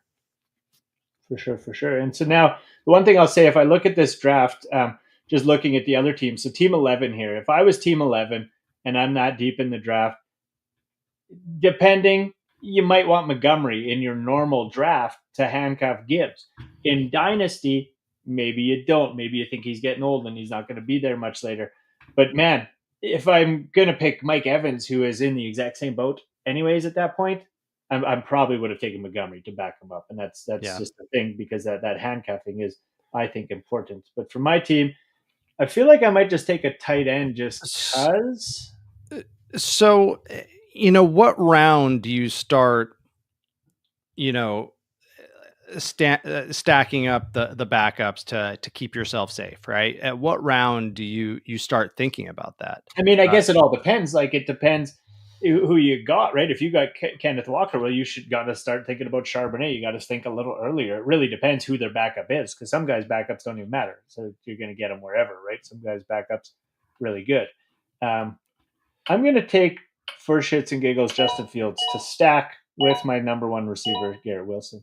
But I mean, it's just, where are they, right? Montgomery, if you got Gibbs, where you should take Montgomery is at the very least when he's starting to be within range of someone's going to pick him. You know what I mean? So you might want to know who you're wanting to back up, or maybe you see someone else's. Maybe you don't even want to back your own guy up. Maybe you just want the handcuff for someone else because it's dynasty. Maybe there's a guy who's got a 27-year-old running back and you can handcuff a young guy at 22, 23, but you can get him. It really depends. Every handcuff's going to be different on where they're going to get him. So it just depends how you're looking to build your team and where you're at. In the draft, I'm just focused on building my team to be the best I possibly can. And it's hard to kind of keep track of all of that sometimes in your mid-drafting. Yeah, for sure. And especially in a quick draft like this. So looking at my situation right now, I do want to grab another receiver. Jaden Higgins and Luther Burden are the top two players on the board overall, both rookies. I don't know much about either of them. And then Devontae Adams, who I do know quite a bit about, is the next one down the line. Do I go young and do I take a risk on these two rookies, or do I go with Devontae Adams, knowing that I'm already young at the rookie position and grab a little maybe security, even though just traded? I think Devontae Adams is just too old. I'm not drafting him After I picked him, I love it. Yeah, that's fine though. Yeah. Yes, for sure. I just don't think I'm taking him in dynasty in that spot. If you get a chance at a much younger guy, personally, I think I think Brandon Ayuk is a better pick, especially being on PUP. As soon as the draft's over, he's a guy on IR. You pick up another player, right? And so I would take Brandon Ayuk probably before Adams, just because I think he's a pretty good player, but probably 4 more years of career left, or even a Keon Coleman. Sure. Keon Coleman, I might even consider ahead of him, just because, right? And then for you, you got Ward. If you got Ward, well, his two guys, which are Estrepo and I don't know where he is, but Xavier Restrepo. Okay, he's at a 220 ADP. And Dyke is at a 251 ADP. Well, you got those are two guys that if I was you and I had Ward, I would want them. But they're so far back, well, you can probably pick them up in the last couple rounds. Later rounds for sure. But it's just a matter of knowing who you're looking for. Where's their ADP? Where are they going to get drafted? And who else in your league is thinking like you, etc. Right? Because I drafted with some guys who I just know that they're going to snipe my guys. So I have to act early, right? And those are things that you figure out as you go. So Andrews is a good pick to get your first tight end. I've been thinking about getting my first tight end, and being that he came all the way back to me and it's this late in the draft, I'm going to take a risk on Kyle Pitts. That could be the greatest 10th, 9th round tight end pick ever. Agree. I was thinking Kyle Pitts as well. And he's another one. Is he on PUP as well? No, he's not. No, he's not. Okay. No, questionable. Just questionable. So now back to me. So now this is a spot where Tyrone Tracy, I think, is a stud that I would want to take. But Skid Tebow is also a good player that I think he's already been taken. Has he? Cam Scattaboo? Yeah. Was he taken? He should be. Yeah. Oh, yeah, right there. And so Tyrone Tracy, I still think is the stud, and because he's got the same name as me, I often want to lean towards picking him. But we got again Keon Coleman, Jack Belch, rookies. They're going to be studs. Deebo Samuel still sitting there, potentially wide right one in Washington. Okay, he's a little older, 29, but honestly, probably taking him again, even maybe before Adams. I think I can get away with him coming back to me. Maybe Deebo might come back to me. Probably not. Zach Charbonnet is a pick, though. Like I said, he's got Kenneth Walker. I'm going to probably pick Charbonnet and hope that I can make a trade for him if this was a real league. Tyrone Tracy goes a few later. Njoku, and back to you. Where again, so your team's filled out. And then Tracy's the number 1 right now in New York, I believe. I think Scattaboo's the number 2, right? Yeah, 100%. Yeah, but Scattaboo's the rookie. He's the wild card, the unknown. Just absolutely tore it up at Arizona State University this past year. Looked great, and you don't know. So I need to go back at running back here, in my opinion. And if you're looking running back, a play that you could maybe consider, depending what you're thinking, especially when you got a close back-to-back coming there. Maybe Jaylen Warren you think is going to be useful because you're a Pittsburgh fan is one thing to look at, right? If you're not that high on that, Tony Pollard, you got the option again to maybe take Tony Pollard and Tajay Spears back up, or Another one that I might eyeball, maybe just because I'm high on Javonte Williams. But again, 2 back-to-back picks. Maybe got the option to get Jadon Blue, Javonte Williams, close out close out that stack. Those are things to think about too, right? Because you can stack the old and the young and have the whole team. Because again, it matters. In Dynasty, it matters. A football team's going to need a running back. So someone's got to play. And in these, there's just more players on the field, right? In these dynasty leagues. How many flexes are in your league that you're running? Well, ours we do 3. I mean, most dynasty leagues probably aren't like that. This one's just a 1 we have it set up as, but ours we do 3. So are you then stacking Tajay Spears with Pollard? No. I'm gonna stack Najee Harris with Hampton. That's smart too. Yep. Because Hampton being a rookie, you don't know. And I love to see that Najee Harris stuck around to the 11th round, could play a big role. And when you were sitting there too, so then something to be mindful of when you're sitting there and you're looking at that, you're in round 10. If Pollard's of no use to you and you're just going to draft him, but Harris is of great use to you, you should be taking Harris at 10, not risking this guy taking him, and then Pollard. Because if you lose Pollard, are you going to be sad? Probably not. If you lost Harris, you're probably going to kick yourself in the ass. Yeah, good point. Thank you.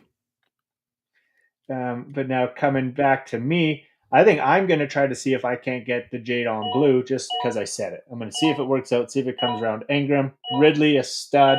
Kelsey, a good pick. He'll be retiring soon. Spears goes. Jaylen Warren goes. A whole bunch of the players we thought would go and sitting right there.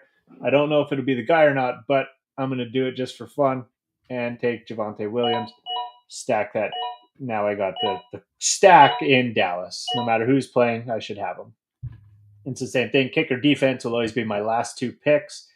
3 picks here. Justin Fields, Zach Charbonnet, Jadon Blue.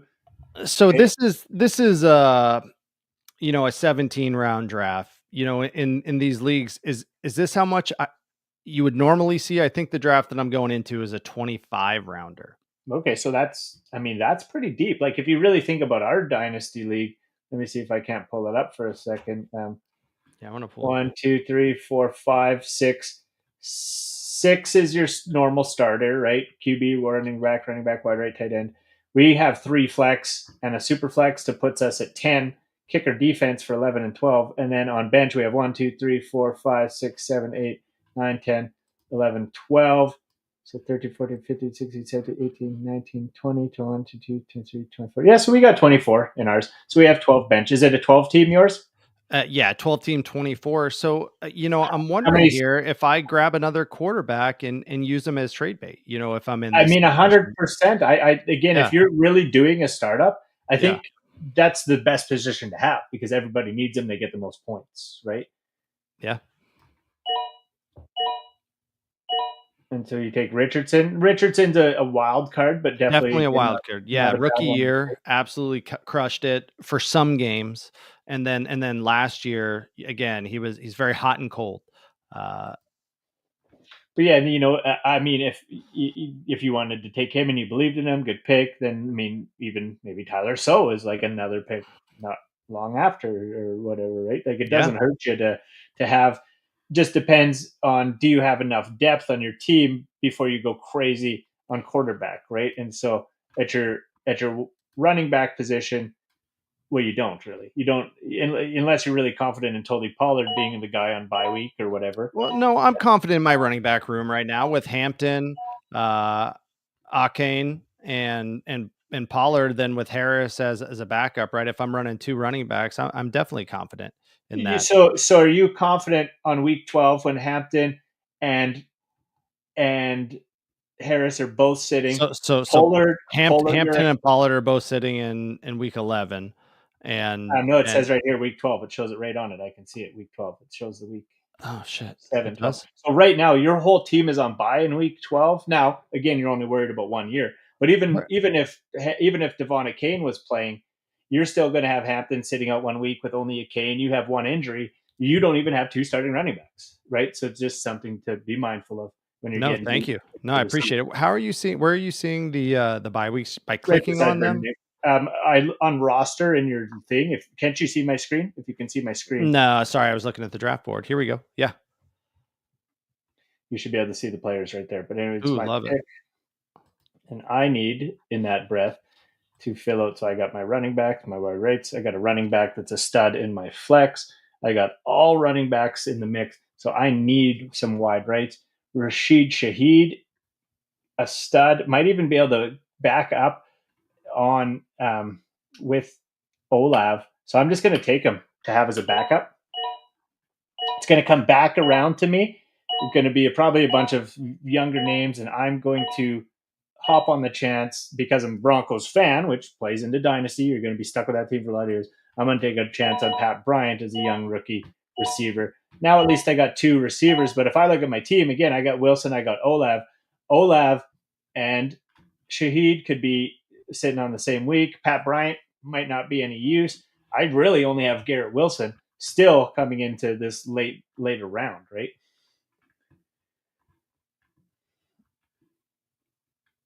So when you look back on the draft at the end, you go, okay, well, maybe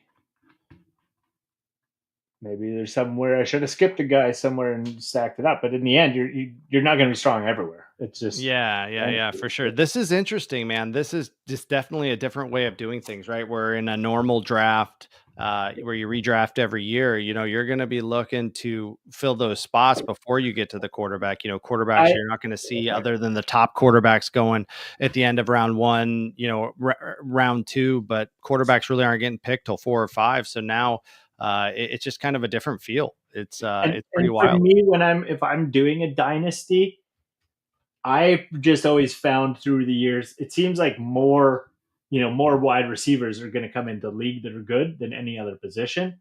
So for me, I feel like wide right's going to be the easiest thing for me to make up over the span of a year or two. Fuck, I don't know who to pick, man. This sucks. Take a second tight end, Ferguson or Royhu or Strange, and get that tight end up. Who to give you there? You got a Royhu. That's who I clicked. That's who I clicked. Yeah. So I picked him up. Now you got a young tight end to counter Mark Andrews, who's pretty old, right? Oh man. Also, if you had taken Hubbard a few picks back, you'd be in a fine spot to maybe grab Dowdle or someone that's his backup, right? Same as Trevor Etienne, that's his backup. Yeah. Oh yeah.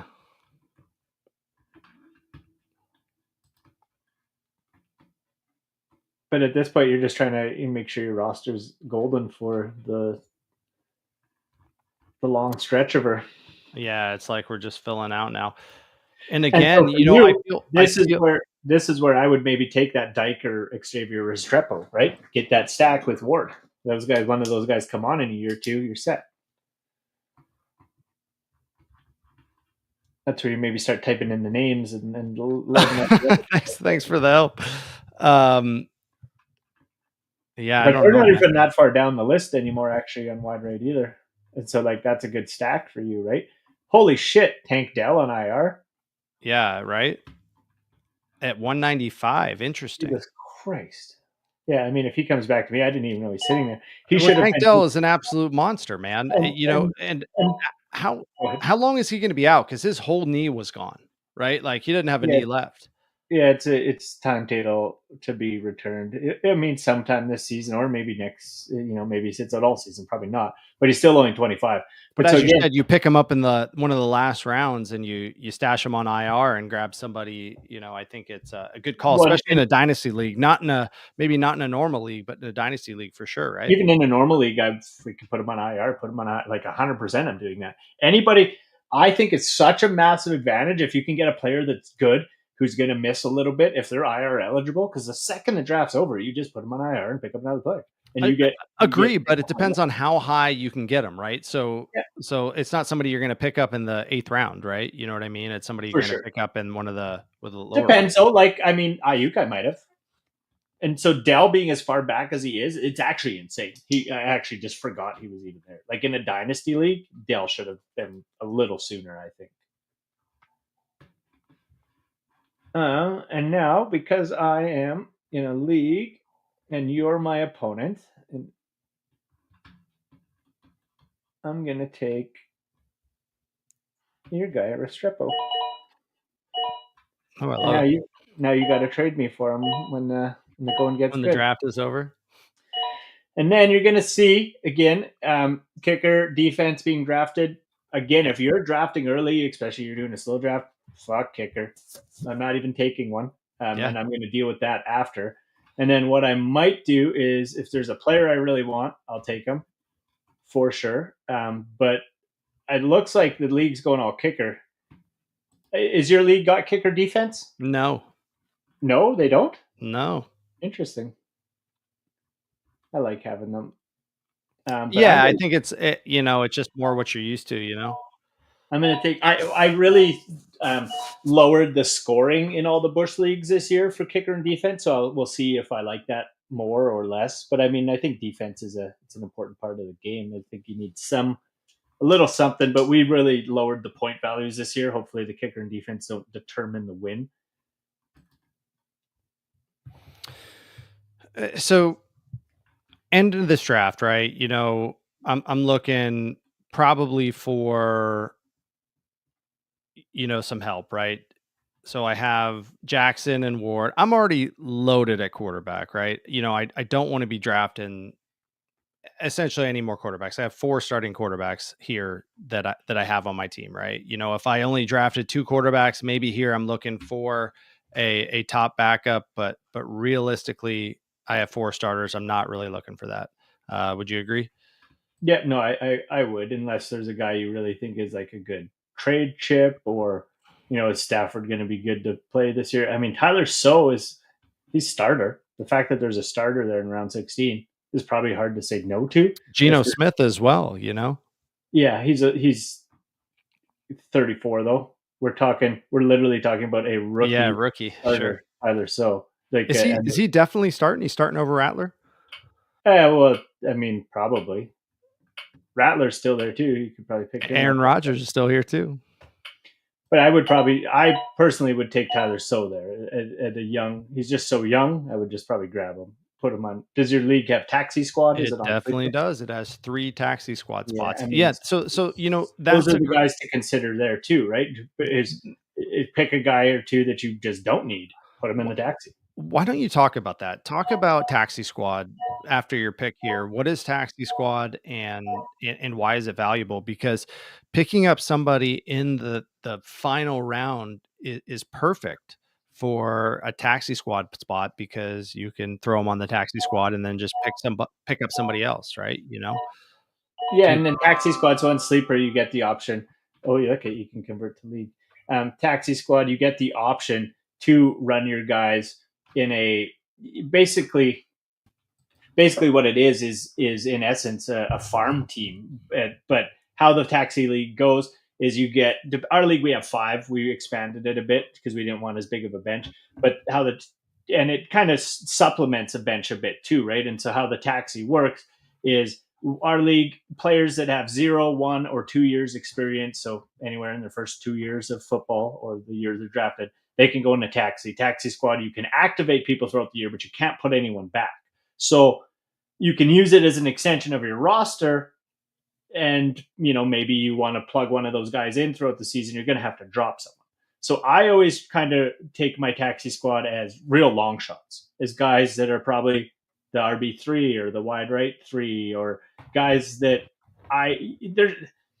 you get 2 things really, or 3. I mean, you get 3 things. You get a guy that comes out, there's immediate impact player, and they're a stud, right? You get a guy that takes a year or 2 to develop, and they're a stud, and you get guys that are duds. And so to me, those guys, if you think there's a guy that has full potential to be a stud, but he ain't going to be year 1, that's taxi squad material right there.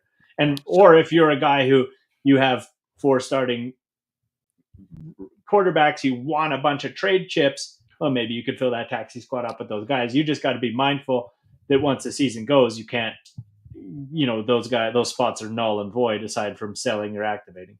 No, that's what I was going to say. So with taxi squad, you can pull people off taxi squad. You can't put them back on.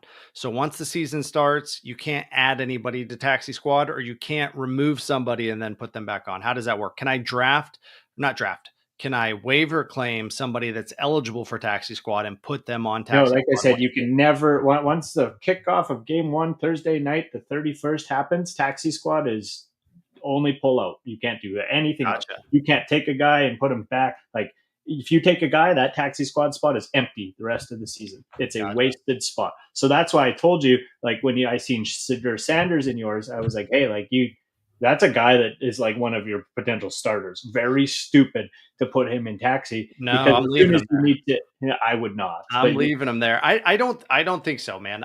And I appreciate that. So I think you so I have a Raiders receiver, a rookie Raiders receiver that's expected to have a big year. And right now, off the top of my head, I can't think of what his name is, and bad on me for Jack that. Betch. But yeah, Betch, yeah, for sure. And that's one that I believe you were right. Like, can't have him on the taxi squad at all. But Sanders, I don't know, man. It would have to be troubling in Cleveland to have him. But then, like you said, I can just pull him off. I can pull him off once if he's having a bang. I mean, I look at your team, like, you literally, you need that man to start. Like, I you need him to literally start, need him. but he's not going to start. And if he does start, I just got to pull him off, right? I don't see why you would have drafted him if you don't think he's starting at all this year. That's insane to do. I mean, who is it? It's Joe Flacco, who's 40 years old, and then it's him or Gabriel. And so it's Kenny Pickett. So I think it's between Flacco and Pickett to start, without a doubt. You know, Pickett had some decent years in Pittsburgh, you know, got all crazy and left. Fair. And so I do think it's between Flacco and Pickett. You know, I want Shedeur to do well. Obviously, I drafted him because I do believe that he's going to do well. But and as you said, I believe that taxi squad is for that, right? You know, and to your point, you know, should somebody that you take in the second round, early in the second round, be placed on taxi squad? Probably not. You know, who I passed up to get Sanders is, I'm pretty sure I passed up Loveland and Tyler Warren. So those are two bona fide starters. So it's, yeah. Either way, looking at your roster right now, Will Levi's, when's he starting? Never. Unless Cam Ward goes down. Unless Cam Ward goes down, I think that he's a perfect trade chip to have. That's fair. Or Cam Ward doesn't perform. Perfect trade chip to have. But if I guess who would you more likely? He's starting before Sanders. He's starting before Sanders in my mind. Okay, yeah, and if you think that, then that's fair, and that's why it's a dynasty league, and that's why everybody has their own team and can do what they want, right? Dude, I think Sanders is number 3. I think Sanders is number 3 here. I think the only way they go to Sanders is if it's a shit show. If it's a shit show in Cleveland, which it most likely will be, because, you know, 9 out of the last 10 years, it's been a shit show in Cleveland. So it definitely could happen. I do feel like they will eventually, you know, all right, give the kid a shot, but I just don't think it's going to be enough to matter at the time, for sure. That's fair. Well, thank you to everybody that's been watching the show, whether you've been on YouTube, Instagram. We went through UFC, WNBA, and then had a big old fantasy mock draft here. Dynasty, getting my pal Sleep locked in for the fantasy season. If you're over on Whatnot, thank you guys for hanging out with us throughout the show. We're going to be ripping Whatnot all throughout the week. I'll be doing breaks probably on different days, just live on Whatnot. So be ripping there, having a good old time. All right. So, hey, tell me what you learned from today. Did you learn anything? Because I know I learned something. I mean, I guess I just learned how the draft board's looking this year, learned where guys are going. Don't know what I learned. Hopefully I'm supposed to be the one teaching, but you're teaching so much, but I'm going to tell you what I learned, dude. I learned that Nick Chubb is available at the very end of Dynasty League and therefore probably available at the very end of a redraft league. And I mean, that's a good pick real late in the draft, just in case. Who is Houston's starting running back? Mixon. Okay. Yeah, no, Chubb's not a bad pick there at all. I think that if I had to do this draft over again, I don't think I would go Cam Ward at 4. I think I would look to lock up another receiver. Okay. I don't know if I would go Higgins. I'm pretty positive. So we got Rashid Rice there, as you said, in jail. And then we have Higgins. Hunter, I'm not going Travis Hunter that early. I think that's definitely a risky move. Yeah. I may look to go Smith and Worthy. I don't know. I just don't think I'm going Cam Ward that early, seeing how many quarterbacks were left later in the game, right? You got Fields. And that's exactly why you want to do the drafts, right? And Yeah. learn like where you sit. Like maybe you're like, you know what, I'm way happier with like a Tua or a Darnold. Yeah. And I would much rather I guess that's the thing, to pick them is where you might make those swaps. And so yeah, for me, I guess I learned more about what other people did and what I would have swapped. But Yeah. I guess maybe I just think I'm too good at drafting. And I want to say that I really appreciate you giving me the guidance through this, because this is a totally different draft than I've ever done before. So it's a and you different also got strategy, the different option move. too. You're on the 8-hour slow clock too, so you can also like hit me up in the draft too, and then feel free to razz me. I'll gladly give you any pointers too, because you'll have a draft board going. That's the one benefit to the 8-hour slow, is you really just have time to do some research when it's your turn to pick. You're gonna draft my team for me, baby, all the way. I don't want to draft it for you. I want you to, but feel free to ask questions and hit me up if you want. No, I definitely will. I definitely will. And shouts to Sleeper, obviously a great app, one of the best fantasy apps ever. So we love using that for all our drafts over here at Bushleague Sports. Do you play in any other leagues that are not Sleeper anymore? Not anymore. No. Last year I played in one Yahoo league because I got in with Ryan, the CEO of Yahoo, through a league through VFriend. So I played in one Yahoo league last year with Ryan from Yahoo, but nope. Otherwise, it's just Sleeper. I want to try to get the show sponsored by Sleeper. So you guys tag Sleeper. Let them know when we put out content from the draft. Let them know Sleeper app, greatest app in the world. 100%. and Sleep need to get signed to the app. I don't do any other app. I don't cheat. It's exclusive Sleeper only at Bushleague Sports, because we need to get signed to the big times. We need to get signed to the big app. We're not going to be doing no astronomer CEO side chick on the side app. We are pure Sleeper app only for the draft. Dude, man, do you see that all of the major league parks are now doing the Coldplay Kiss Cam? Like, it's so awesome, man. You know what I mean? Like, shit. It's so great, dude. It's so cool. I love it, dude. I love it. Anyway, man. Well, sweet. Well, no, that was a good one. I'm looking forward to getting some trades and some stuff going over in our dynasty league. Looking forward to what that is. I think, you know what? I'm going to pull it up for a second. I just got to show this team off. It's the greatest team ever built in the history of fantasy football. Look at this, dude. And you've this year, you've gotten so much better. Like when I joined the league in January to now, I mean, you're 50% better than what you were before. Like your trades this offseason have been absolutely insane, but you had the first overall pick, and then you had tons of draft picks to trade. I had 8 more first. So like I was saying earlier in the league, I spent the first 3 years basically just trading away all the quarterbacks that I drafted, stacking guys. I mean, I just picked Saquon Barkley back up this year, but I traded him for a couple firsts when he was hot. And that's how I acquired all these things over the years. And so I had 8 firsts going into the season, plus I had 9 firsts. Now I'm down to 1, 2. I think I got 4 firsts. So I traded away 5 firsts and a lot of players like Deebo Samuel and a ton of stud guys. But to come out of it with Barkley, and I like when you go into it doesn't show it on here. If you go on the phone, it'll show you history, so you can always see who was traded. Saquon was actually, I think I got a good deal getting him back. I traded Kenneth Walker in a first. I got Saquon and the risk of Travis Hunter, which is up in the air. Who knows? But I'm happy with that trade. I'm pretty stoked on it. I traded Deebo Samuel, a first and a second, to get Lawrence, which may be overpay, because then I ended up trading 2 firsts and a second for Jaden Daniels. I mean, so many trades in the off season, right? You traded for Chase as well, right? Yep, 3 firsts I traded for Chase. So he was one of the firsts. He was one of the firsts. 2 firsts there. So that's 6 of my firsts went to getting Chase, Daniels, Lawrence, and then as well Thomas. I made and so Thomas, though, getting Brian Thomas, I traded CJ Stroud. So I traded a stud quarterback to bring in Brian Thomas and a couple picks, which those picks were then ultimately traded into these other trades and stuff. But this is the filthiest fantasy team potentially ever built, really. So, I mean, again, looking at this, so this offseason, you got Jaden Daniels, you got Jamar Chase, and you got Ashton Genty, and those are in our dynasty draft. Those are all top 15 What are they? picks. The ones we just did, the dynasty draft we just did.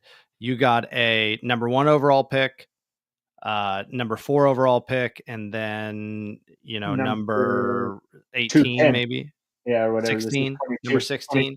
22. Oh, yeah, 16. Yeah, 12, yeah, 30, 40, 50, 16, 17, and then 22.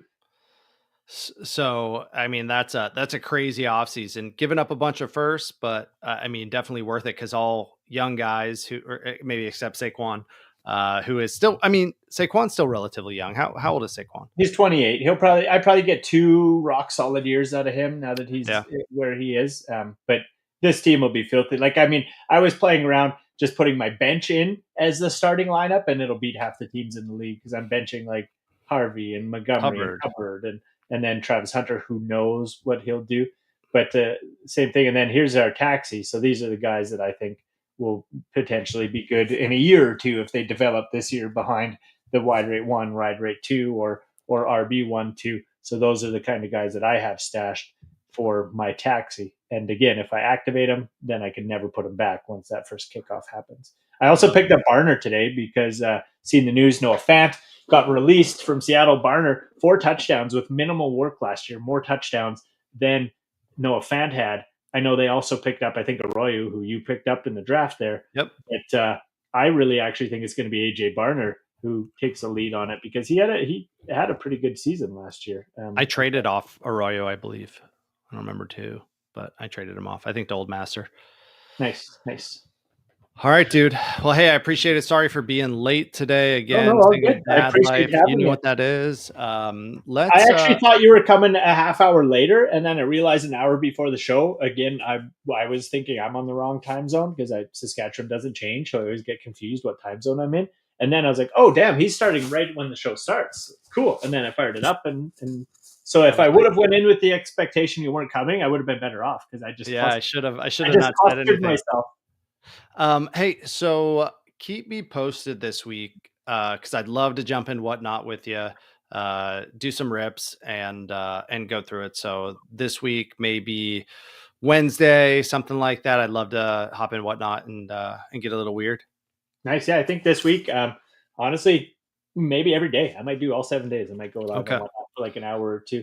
But I'll hit you up. I'm going to try maybe streaming the whatnot out like this while I do it, like not in the show form, but streaming it out to the platforms as I do it. Maybe not YouTube because I don't know if the breaks to YouTube. You don't want to.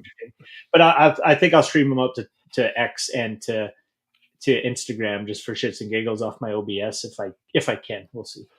So, I feel like a lot of card lovers are also fantasy football lovers. So the best ball drafts that you're doing seem like no brainers. $25 to enter. You get to rip a Panini Prism pack. Is that what you're doing? A Panini Prism pack initially on entry, and then the winner gets a blaster box. Was that it at the end of the season? That was what it was, but I'm working through some kinks. So I had everything going. We had all I thought gambling's legality sorted out. Canada's a little more strict than America. So the way I had it set up was that basically you got your cards with entry. That's what you're paying for. And, not much money to be made on my end, but the Fantasy League was a free entry with the free prize of a mega box for whoever won it. Because I'm giving a prize, now the league entry is considered gambling. So I basically working out a few kinks on how to sort that out because I don't want to get in any legal troubles. So what I think I'm going to do is what I really think I'm going to do is more or less just going to be a break and a draft. So you have the it just trying to make the breaks funner. Where once we fill it up, then we'll draft, we'll break at the same time. How I can bring value prize wise, that's going to be difficult because I probably need to move to Barbados or figure out some wild legal workaround. So now the question is, do people find it entertaining to rip and draft, even though the draft might not necessarily have a prize? And do I get any trouble if I still just give a free prize, even though I said there is no free prize? There's a part of me that feels like just pulling the plug on the thing and just doing a show. And hopefully Sleeper picks us up because everything I do, I get somehow get worked around. Sure. Yeah, no worries, man. Let me know how you feel about it and what you decide to do. Talking to a friend yesterday who's pretty big into cards and fantasy, and he was like, dude, I love that. Send me the link as soon as it's up and available. So No, I'll be working on it this week. I think the Wicks took the weekend off as I was. Yeah, of course. But we'll get her dialed in for sure. Love it, man. Hey, dude, happy summer, dude. I hope you're having a great summer with the kids. Got some Pokemon cards, got some V friends. Oh, those are mine. I just forgot to send them to you. No worries, dude. No worries, man. My son's really excited about the Street Fighter. Oh man, that thing! You guys got a sweet one. One of the reasons he's excited is because we were at the arcade today, and Topps Chrome rip. Let's go. But he's excited because we were at the arcade today and we were playing Street Fighter, so he was stoked on it. Nice. Sean Alexander. Mundane. Jacob Cowing.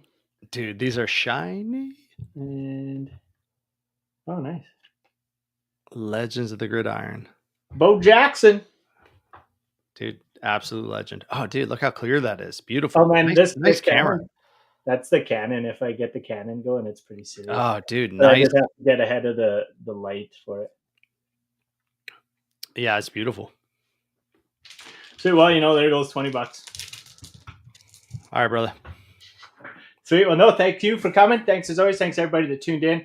Hope you guys learned a little something about WNBA economics today. You got to make money to get paid, kind of how it works. Maybe run a business, learn something. And UFC, again, congratulations to Dustin Poirier on a great career. Entertained the hell out of me for a long time. God, man. Stoked to see him go out with class. Would have loved to see him go out with a win. But great card. And then really, really enjoyed the fantasy draft. Wrapping up a 16-round Dynasty 2QB mock draft to get our boy Sleep dialed in for fantasy season coming up. So it's a good one, buddy. Dude, I'm ready, man. I'm stoked that I have access to this afterwards. So, Sleeper, you still have access to look at those mock drafts after the fact, I believe. Is that correct? I don't know because I've never set one up like this. I didn't set this one up through my league. I set this one up as just a mock draft, so I don't know if it'll stay. I'm going to check it out and let you know because I think that the ability to have access to this afterwards is going to be valuable to me moving into my draft and others. Well, take a screenshot quick before I close it because just in case. Oh, I still have it open, so we're good. We're good. Okay. Hey, dude, I appreciate you, man. A great time as always. Missed you. I know that we haven't been doing this as often, but glad to bring it back, and we'll be here. So, dude, have a great one. Spend it, and we'll see you out there, dude. We'll see you out there. Nice. Appreciate you, brother. You. Take care. As for the rest of you, thanks for tuning in. Episode 61, Bush League Sports. Stoked to be back chatting with my beautiful co-host Sleep, getting dialed in for fantasy football season, the greatest season for degenerate sports fans there ever could be. We will be back next week with episode 62. I think a V-Friends episode. We're going to be ranking V-Friends characters from Bush League to Tops. If you're in Whatnot, we're going to be doing Whatnot streams all through the week without the show. And then again on Sunday, episode 62 of the Bush League Sports Show. So hopefully we catch you on Whatnot throughout the week, Monday to Friday. And for everybody else, I think so. All of a sudden we got all kinds of people rolling in on the Whatnot at the tail end of the show here. I don't know where they're coming from. But nonetheless, thank you to everybody that tuned in. YouTube, X, Instagram. I'm going to be going over to Whatnot. Where's the link? There it is up top. I'll throw it up for a second. I'm going to be heading over to Whatnot to go rip some cards with the fam there. So thank you guys for hanging out with us this week. We will catch you next week. Until then, stay Bush.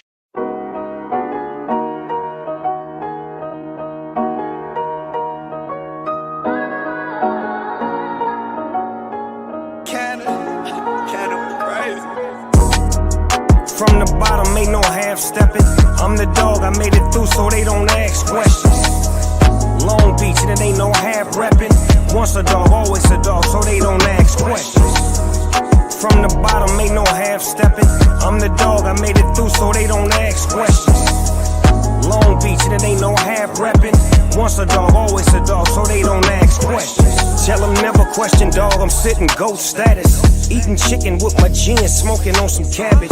Just to pedal on this moment where you skate down the street and some shit for brains yells out of his window, "Do a kickflip! Do a kickflip! Do a kickflip!" And house shoes, they know how the dog do. Skinny, heavy pockets, the West OG. Came across the globe, say they don't know me. Been applying pressure from 8 to 24 like Kobe. Mr. Hall of Fame used to bend the corners with strollies. Had to lay the blueprint, they rolled out the carpet. Anything I wanna own, I got my own. Together like a little fitness promo with the Dr. Bombay shirt and song. Still ain't sold my guns and I still ain't had to use them though. Well, of course, Good to meet you, man. I know there's a man behind that mask. You're a special dude, man. I appreciate you. Man. You guys are sick, man. I appreciate I collected all your shit, man. I love you. Don't do a drug, Don't actually lie, no half weapon. All right, guys, Joel Mills here with the Bam Bam Boxing Academy. Now, these 14 workouts are specifically made to take you from simple mechanics all the way to a full fighter by the end of the 14 workouts. Oh, so they don't ask questions. This is some straight. Hey. This is, oh gosh. Look how thin the smoke is. Once a dog, always a dog, so they don't ask questions. I can't name a thing that I didn't have step. From the streets to movie screens, been getting bags and checks. Get the solid, you won't hit me with no bad rep. Legendary Crippin' made it happen, and that's on the set. Still rolling on gold things, I'm a boss.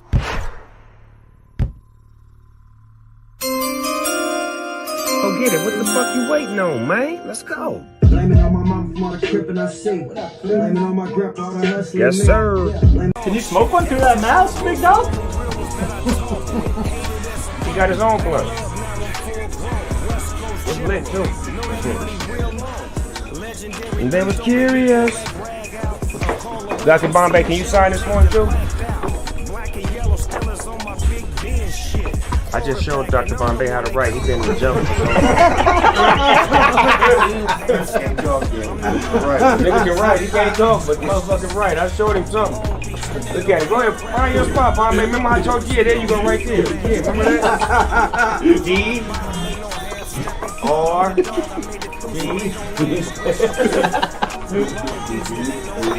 Spell it out. Sound it out. Bay. CEO.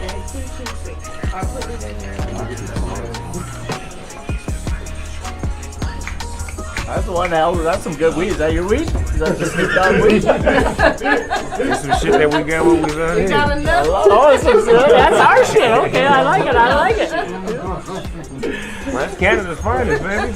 They bring me the best from the CA. I fucking don't expect any less. I love it. Once again, scratch that off your bucket list. Come hang out with your favorite dog. How much is that dog in the window? Ask somebody.